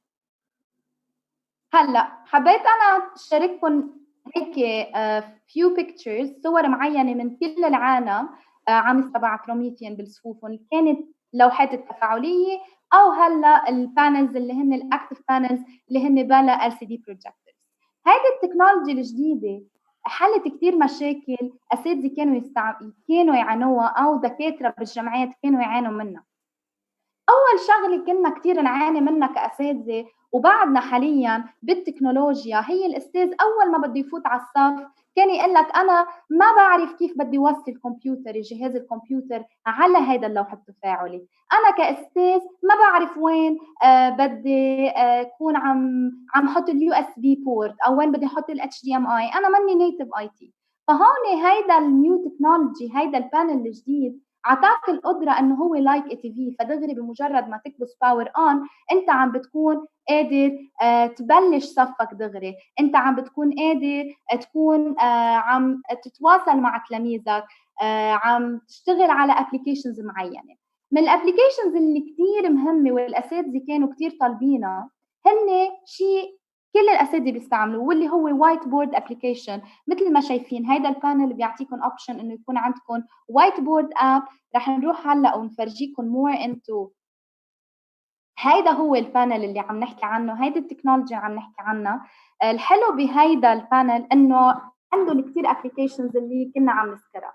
يعني اول شغله الاستاذ بيقول لك اياها، انا كاستاذ لما افوت على صفي انا بحاجه يكون عندي سلايد. لما نحن نفوت على هيدي السبوره البيضاء اللي عندنا اياها كتكنولوجيا، كانوا الاساتذه اول شغله يوجهوها انه الكتابه، لانه انا لما بدي اجي كاستاذ بدي بلش اكتب من هيدا البار كان يجي قلمي على الميل الثاني. طيب هون حليناها بشكل انه عملنا شيء اسمه فالم تاتشنج اكسبيرينس، للي كانوا الناس عم يسالوا عن تاتشنج اكسبيرينس كيف السموثنس تبع الرايتنج. يعني انا كل ما انا كاستاذ بكون اكثر دقيق بصفي، كل ما انا بكون اكثر مرتاح، كل ما انا بكون عم بشرح قصص بريسايز اكثر. يعني مثلا في اساتذه البيولوجي، في العالم اللي عم تشتغل على فيرتشوال لاب، في الناس اللي عم تشتغل على يكون عندها مثلا اكسبيرمنتس معينه. اذا انا ما كان عندي هيدي الدقه وهيدي الاكيورسي انا بخسر الهدف التعليمي من وراء هالموضوع. فهون التكنولوجيا اوقات بتكون علي تشالنج، بتكون تحدي اكثر ما بتكون هي opportunity لإلي قبل ما تكون فرصه لعندي اياها. كمان بدنا نذكر انه هلا التعليم رايح على شيء اسمه جيم بيس ليرنينج، هو العلم عن طريق الجيمز، لانه هلا كل الاجيال اللي عنا اياهم كلهم بنسميهم نحن الجيل تبع ال 21st century skills، اللي هن خاصهم بالeducational games، اللي هن اكثر exposed على الجيمز. من هيك اهم شغله كانت الجديده انه هي to follow الاندرويد 8 اللي هو مثل like your giant tablet عندك اياه بصفك صار كاستاذ او كدكتور، انت صرت قادر تعمل access، تكون عم تدخل على المنصه تبع البلاي ستور تنزل ابلكيشنز اللي بدك اياها. ممكن انا اليوم الهدف تبعي انه اشرح عن الميتوسيس، انا هدف اشرح مثلا عن شيء خاصه بالفيرتشوال لاب، انا بهيدي الفكره ساعتها بكون عم نزل ابلكيشن من البلاي ستور تخدم لي الهدف التربوي اللي عندي. بلس انه دائما هيدا البانل هو ريدي انترنت بانل، يعني انت بمجرد كاستاذ تكون عم تشرح بصفك او عم تشرح لهالطلاب وتفوت على البراوزر اللي هو الكروميوم، بمجرد ما تفوت على البراوزر حياخدك دغري على جوجل، وتقدر مثلا تعمل لها شير على جوجل درايف، تقدر تعمل لها شير على يور جيميل، تقدر تبعث لهم اياه على اي LMS انت اوريدي عم تستعمله. فهيدا الشيء بيعطيك الاكسسبيليتي اللي انت بتكون قادر توصل لكل البلاتفورمز اللي عندك اياهم كاستاذ من خلال لوح تفاعلي واحد. يعني انت كاستاذ بطلت بدك تحمل يور لابتوب وبدك تحمل USB وبدك تحمل 100 شغله، خلص صرت بتفوت على الصف ومن خلال من خلال هو وان سولوشن متكامل. هلا بدهم يسالوني مثلا شو قصه الجيمز بهيدا البانل؟ الجيمز لانه نحن صرنا جوجل سيرتيفايد جوجل بارتنر، انت صرت قادر انك تنزل مثل ما ذكرنا اي ابلكيشن. ومش بس هيك، دائما في عنا البري لودد ابلكيشنز. البري لودد ابلكيشنز لانه شفنا انه كل الطلاب بيتعلموا اكثر من خلال الجيمز، من خلال التيزرز، من خلال الموتيفيشن. ففي عنا كثير سيستر كومبانيز مثل جامب ستارت اكاديمي، هيدي اوريدي بيلت ان عندك، فانت من خلالها بتكون عم تعمل مثل كومبيتيشنز مع طلابك. مثل ما هلا حضرتكم شايفين انه مثلا انا نعتبر اليوم عندي امتحان مات، بلا ما فوت واحضر كاستاذ بعمل مثل هيدي الجيم الصغيره اللي هي بتخليني كتلميذ انا اعمل فورماتيف اسسمنت لحالي وسيلف اسسمنت.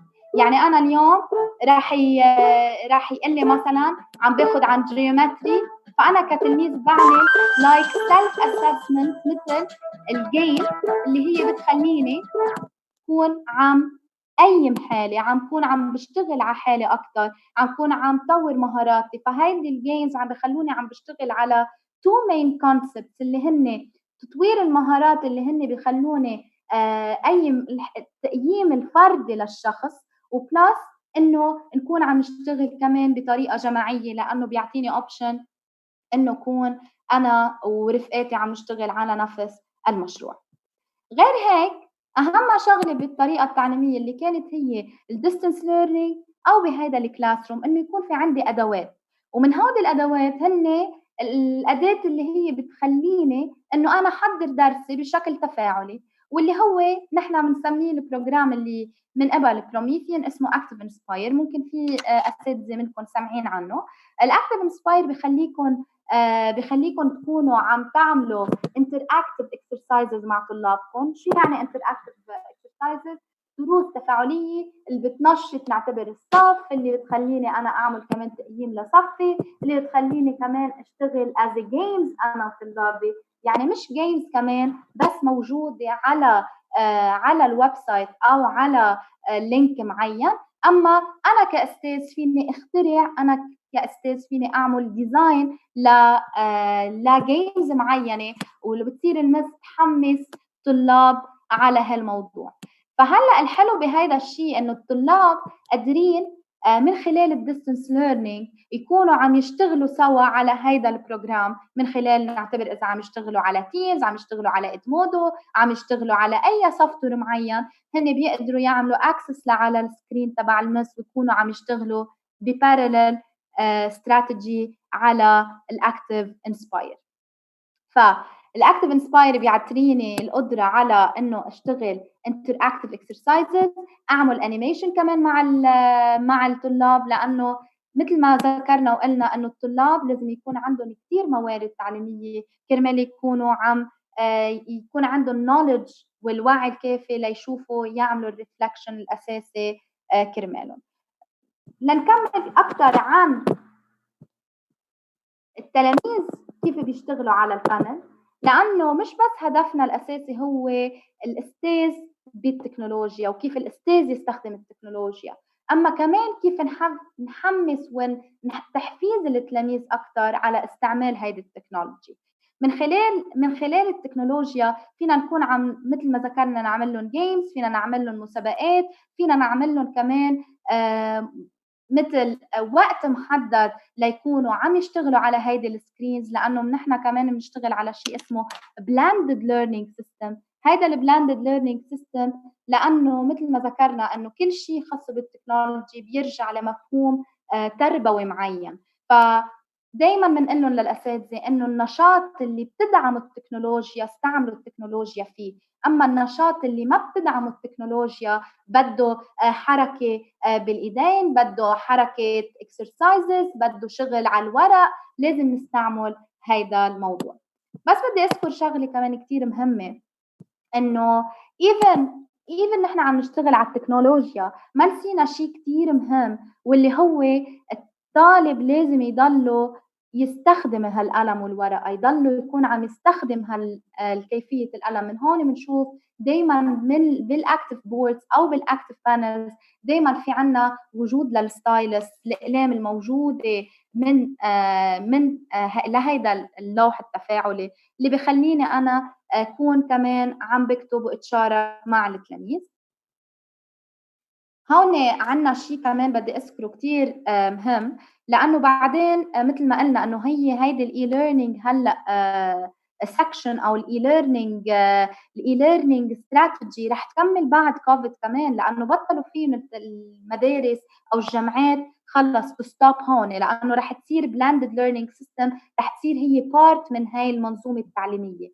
فاهم شغله بالتكنولوجي انه تكون عم تستوعب كل المنظومه التعليميه تبعها. فلما نطلع على البانل معين او لما نطلع على سوفت وير معين لازم يكون بيحتوي على كل هيدي المنظومه التعليميه. فالحلو بهيدا البانل انه نحن فينا نعمل شير، فينا نعمل ميرور للسكرينز تبع الايبادز او التابلتس، او حتى اذا الطلاب كانوا بالبيوت، لانه بعدين ممكن مثلا هون بالامارات نحن هلا عم نعمل استراتيجي ممكن يكون في 30% من الطلاب بصفوف و70% من البيت وبصيروا as a turns. فهيك التكنولوجي بتخدمنا انه يكونوا هديك 70% من الطلاب قادرين يشوفوا الاستاذ شو عم يعمل، لانه هي اوريدي ريكوردد، هن اوريدي موصوله عندهم على الام اس، هي كل شيء عم يكتبوا الطلاب على البانل او كل شيء عم يكتبوا الاستاذ على البانل عم بشوفوه الطلاب الموجودين بالبيت. مثل ما ذكرنا هون انه عندنا الاكسس على بروميثيان ستور وعلى الابلكيشنز اب ستور اللي هو بيخليني انا اكون عم نزل ابلكيشنز، عم بعمل انستوليشن للابس، عم اعمل بحث عن معلومات جديده اللي بتفيد التعليم. عندنا فاليوم تاتشنج اكسبيرينس، هيدي الفاليوم تاتشنج اكسبيرينس اللي بتخلي الطلاب والاساتذه يكونوا مور بريسايز مور اكيوريت، اللي بتخليهم يكونوا اكثر عم يكونوا دقيقين وعم يشتغلوا ب بريسايز واي. بعد في شغله وكثير مهمه، انه مثل ما ذكرنا عن المنظومه التعليميه انه نحن لازم يكون عندنا كلها شغل كل السوفت وير بسوليوشن معينه. في عندنا السيستر كومباني تبعنا هي ادمودو، اللي هو هيدا الابلكيشن نازله على البانلز تبع شركه بروميثيان، اللي بتخليك انت كاستاذ تكون عم تعمل صفوف وهميه اللي هي فيرتشوال كلاس رومز، اللي هي صفوف تفاعليه بتضم كل التلاميذ، كل تلميذ لصفه، وبالتالي بتصير انت قادر تعمل معه ديسكشن. وهون نحن كان في كثير اساتذه كانوا عم يسالوا عن السوشيال ميديا، طب انا كيف بدي نزل على السوشيال ميديا وهي لايك فيسبوك اللي هو اوبن سبيس اللي هو منه خاص بس بالتعليم، طب انا كيف بدي اكون عم بوثق انه يوصل بس لتلاميذي، كيف عم بكون عم بوثق انه عم بشتغل بس على موضوع معين مع هودي التلاميذ. فادمودو اللي هو نازله عندكم على هيدي التكنولوجي بتخليكم تكونوا برايفت كلاود لكل صف. يعني انا الا ما اكون معي هيدا الكلاس كود اللي هو لوك، انا ما فيني ادخل عليه لهيدا الكلاس. انا كتلميذ عندي اكسس على قصص معينه اللي هن الاساينمنت، الاسسمنت، الدسكشن، الماتيريال اللي المس بدها تخليني او الاستاذ او البروفيسور او الدكتور بده يخليني انا اشوفهم مش اكثر. والحلو بهيدا التول او بهيدي السوفت وير انه انا فيني اعمل اونلاين اساينمنتس، انا فيني اعمل اونلاين اسسمنت للتلاميذ، فيني اعمل كويزز، فيني يكون شوف النولج تبعهم وقارن. بنعتبر بين جروبس لانه فيني عندي القدره اعمل سمول جروبس، وهذا الشيء بخليني يساعد هذا الاستاذ على شيء اسمه differentiation بنسميه بالتعليم، اللي هو كيف يميز بين جروب من التلاميذ وجروب من التلاميذ، لانه نحن بنعرف انه مش كل التلاميذ هن بنفس المستوى او مش بكل التلاميذ عندهم نفس البيس، فنحن لازم نكون عم نعمل differentiation process. بالنسبة للبرودكتس نحن عنا اليوتيوب شانل تبعنا كمان اللي بتخليه للأستاذ يكون عنده النولج الأساسية كرمال يعرف يعمل أي شغلة هو بحاجة لها. ف عنا UKI Promethean إذا بتحبوا تزوروها لهيدي الشانل. هيدي الشانل بتخليكم تكونوا عم تعرفوا كل شيء جديد بالنسبة للتكنولوجي وكيف تفعلوه. إذا عندكم السوفت وير اكتف انسباير كيف تطبقوه أكثر كمان بالديستنس ليرنينج، كيف تفعلوا التكنولوجيا بالتعليم من خلال الابليكيشنز اللي هن موجودين عندكم على البانل أو على الاكتف انسباير. آخر شيء بدي أحب أذكره إنه دايماً في دايماً شيء جديد ودايماً على تواصل مع الزملاء الأساتذة بكل العالم. فنحن وقتها صارت هاي الأزمة على الكوفيد زدنا شغلة كتير حلوة إن هن الأكتيفيتيز الموجودين صاروا عندكم اللي هن أنتم كأساتذة فيكم تكونوا عم تبعتوهم للطلاب للأسسمنتس، تعملوا أسسمنتس أنتوا وياهم، تعملوا لايك إكسرسايزز، وبلاس صار فيكم تعملوا سكرين ريكورد لهيدي الشاشة من خلال الكاميرا تبع الأكتيف انسباير، ففيكم تصوروا كل شيء عم تشرحوه بلا ما تصوروا الفيس تبع الأستاذ أو بلا ما تصوروا وجهه للأستاذ، لأنه مش دايما بحب الأستاذ يكون عم يتصور وهو عم يشرح. فهيدا الشيء بيخليك بس تعمل سكرين ريكوردر للشاشة اللي عندك، فبس بتلتقط شو عم تشرح وشو بدك المسج اللي توصل للأساتذة. يعطيكم العافية. أنا رح أترك كمان إيميلي على الشات بوكس، أي شيء بدكم إياه وبدكم مساعدة نحن ويريدي إنه نكون عم نستفسر منكم كيف فينا نساعدكم أكتر وكيف فينا نكون عم نشتغل معكم على هيدي الكوفيد-19 situation as well as later on. شكرا ست ميرا للمحاضرة القيمة اللي قدمتيها لنا حقيقة. دكتور عامر يعتذر شوي صارت عنده مشكلة بالحاسبة مالته فاحتاج يسوي ريستارت في نفس المشكلة اللي واجهتك. عادي اوكي. اوكي انا ما اعرف ما في جايب لك كويشنز، ما عندي في اسئله. اذا راح افتح ان شاء الله المايك، احنا عندنا تقريبا 5 دقائق قبل ما ينتهي السيشن كامل. راح افتح للاستاذ ليث حسين اذا يكون موجود. استاذ ليث المايك مفتوح اذا تسال السؤال اذا عندك سؤال.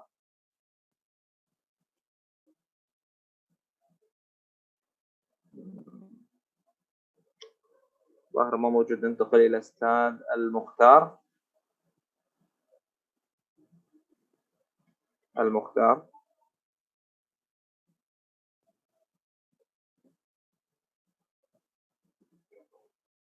استاذ ما موجود ايضا. شكله اليوم التكنولوجي عند الكل مش بس عندنا. اي والله عندنا النت ما تعبان.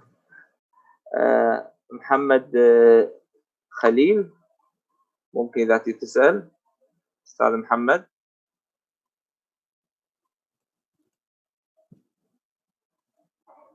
استاذ محمد خليل.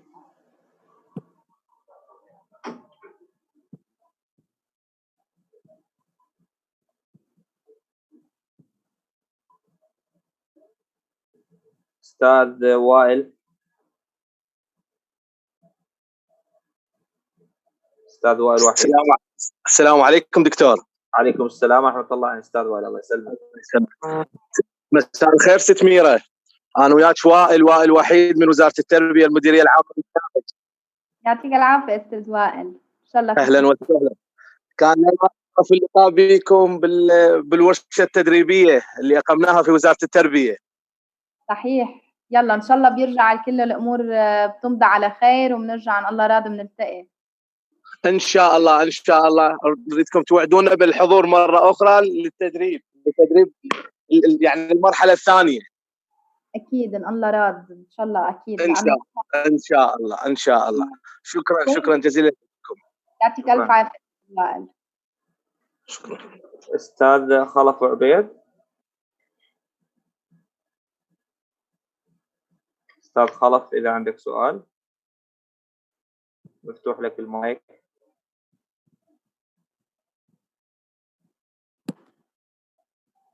ننتقل للاستاذ سالم الموسوي.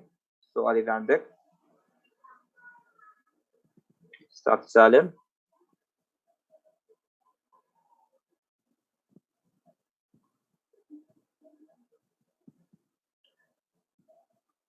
رابط لا يعمل. اي ما دا يطلع الرابط. مشكلة هنا. ننتقل الى اخر شيء اذا ما موجودين حتى ان شاء الله انا عندي سؤال وبعدين نختم الجلسة. يلا. ست آلاء اعتقد. علاء. نعم استاذ. نعم استاذ علاء جواد. علاء جواد. تمام. السلام عليكم. العفو. شكرا الان الدكتور علاء البياتي من الجامعه التقنيه الوسطى لطفا تاكيدا على انه التقنيات تتبع التعليم الالكتروني وليس التعليم الالكتروني يتبع التقنيات. بس حبينا من خلال خبره السيده المحاضره تعطينا يعني زبده احسن برنامج وايت بورد بانل اقدر استخدمه في كل مكان بالحاسبه، يعني مباشر كعرض بالصف او من خلال برامج منصات التعليم الالكتروني الزوم والفري كونفرنس كول وغيره.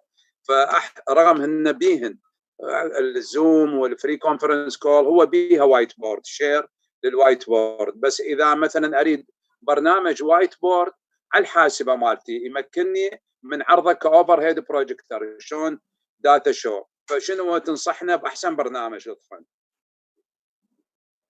هلا هيدا السؤال صعب كثير انا جاوب عليه، لانه اول شيء نحن مثل ما هلا كنت عم بذكر انه في شرك دائما كثير بالعالم واللي هي شرك تكنولوجيه، بس للاسف منا شرك education ومنا شرك بتاعنا بالتعليم.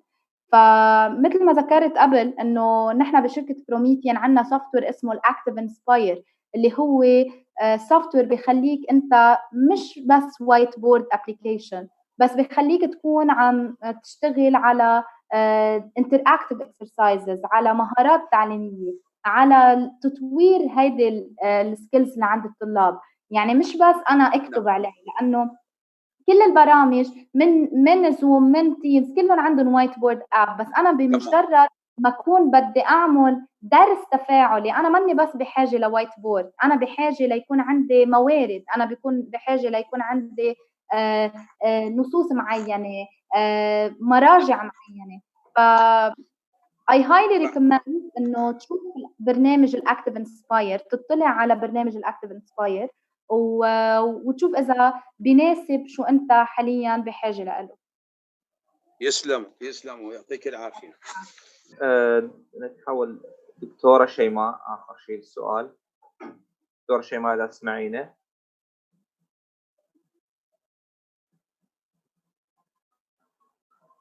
دكتوره شيماء تسمعينا؟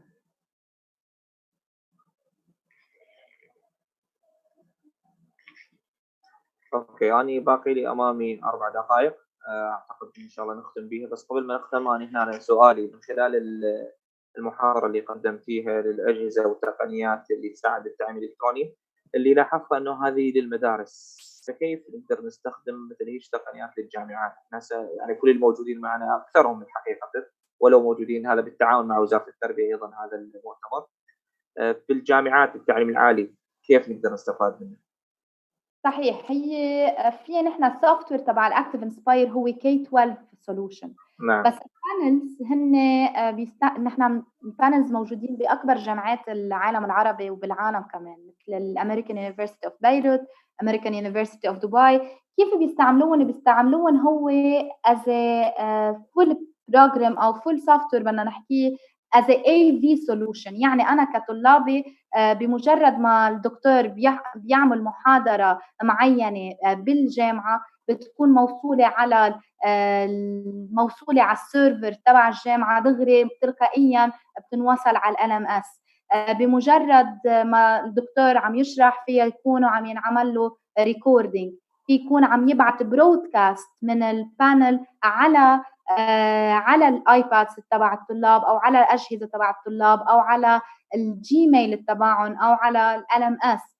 ففي كثير طرق تستعمل كمان بالجامعه. ومش بس هيك، لانه الابلكيشنز هن اكثر شيء مستعملين بالجامعات، لانه اذا بنجي مثلا نعتبر دكاتره الطب او دكاتره الهندسه، طب انا بحاجه انه يكون عندي ابلكيشنز معينه، تطبيقات معينه لكون عم بستخدمهم بسهوله، مش حيلا سبوره تفاعليه ومش اي تكنولوجي بتخدمني بهالموضوع. يعني فينا نحن عم نشوف مثل نعتبر رح اعطي اكزامبل عن الاوتوكاد. الاستاذ بده يوصل اللابتوب على LCD وبين اللوح وبين الكمبيوتر ليكون عم يشتغل عليه. بنفس الوقت لو عنده هيدي التكنولوجي وعنده هاي الأجهزة، هو من خلال ابلكيشن واحدة عليها بيكون عم يشتغل على هودي البرامج. ما بدنا ننسى كمان الفيرتشوال لابس اللي عم يستخدمون. الفيرتشوال لابس كتير مهمين، لأنه على صعيد الطب أو على صعيد على أي يعني كليات معينة، الفيرتشوال سيميوليشنز هن بيوصلوا المعلومة بشكل أفضل، لأنه هن مثل الإكسبيرينس. لأنه أنت بتعرف وللأسف إنه العالم العربي كله ما عنده الموارد الكافية كرمال اللابس وكرمال نجرب على الأرض. فنحن بحاجة إنه يكون عنا شيء اللي هو اللي هي الابليكيشنز حاليا عم بتخليني أنا يكون عندي اتصال عليها. اوكي، شكرا سميرة، شكرا حقيقة للي في اعطاء المحاضرة اليوم، وقتها حقيقة هم بالنسبة لنا وبالنسبة لكم وقت يعني في بعد. نشكركم حقيقة الشكر الجزيل للمعلومات اللي قدمتوها. بالعكس دائما مسرورين على التعامل معكم، وإن شاء الله للأفضل. وعن جد يعني من أول الوزارات ومن أول الدول اللي عم تعمل هيك برامج. الحمد لله، شكرا ويعطيكم ألف عافية. الله يعافيكم. طبعا ما ننسى نشكر الحضور اللي 220 واحد باقي ويانا لحد هذا الوقت المتأخر. نشكركم شكر جزيل للمتابعة، إن شاء الله تكونوا استفادتوا من المحاضرة. نشكركم. كمان أستاذ بعث الأدرس على الشات، وأي سؤال وأي استفسار نحن دائما حاضرين. أوكي، شكرا لكم، شكرا للجميع، شكرا.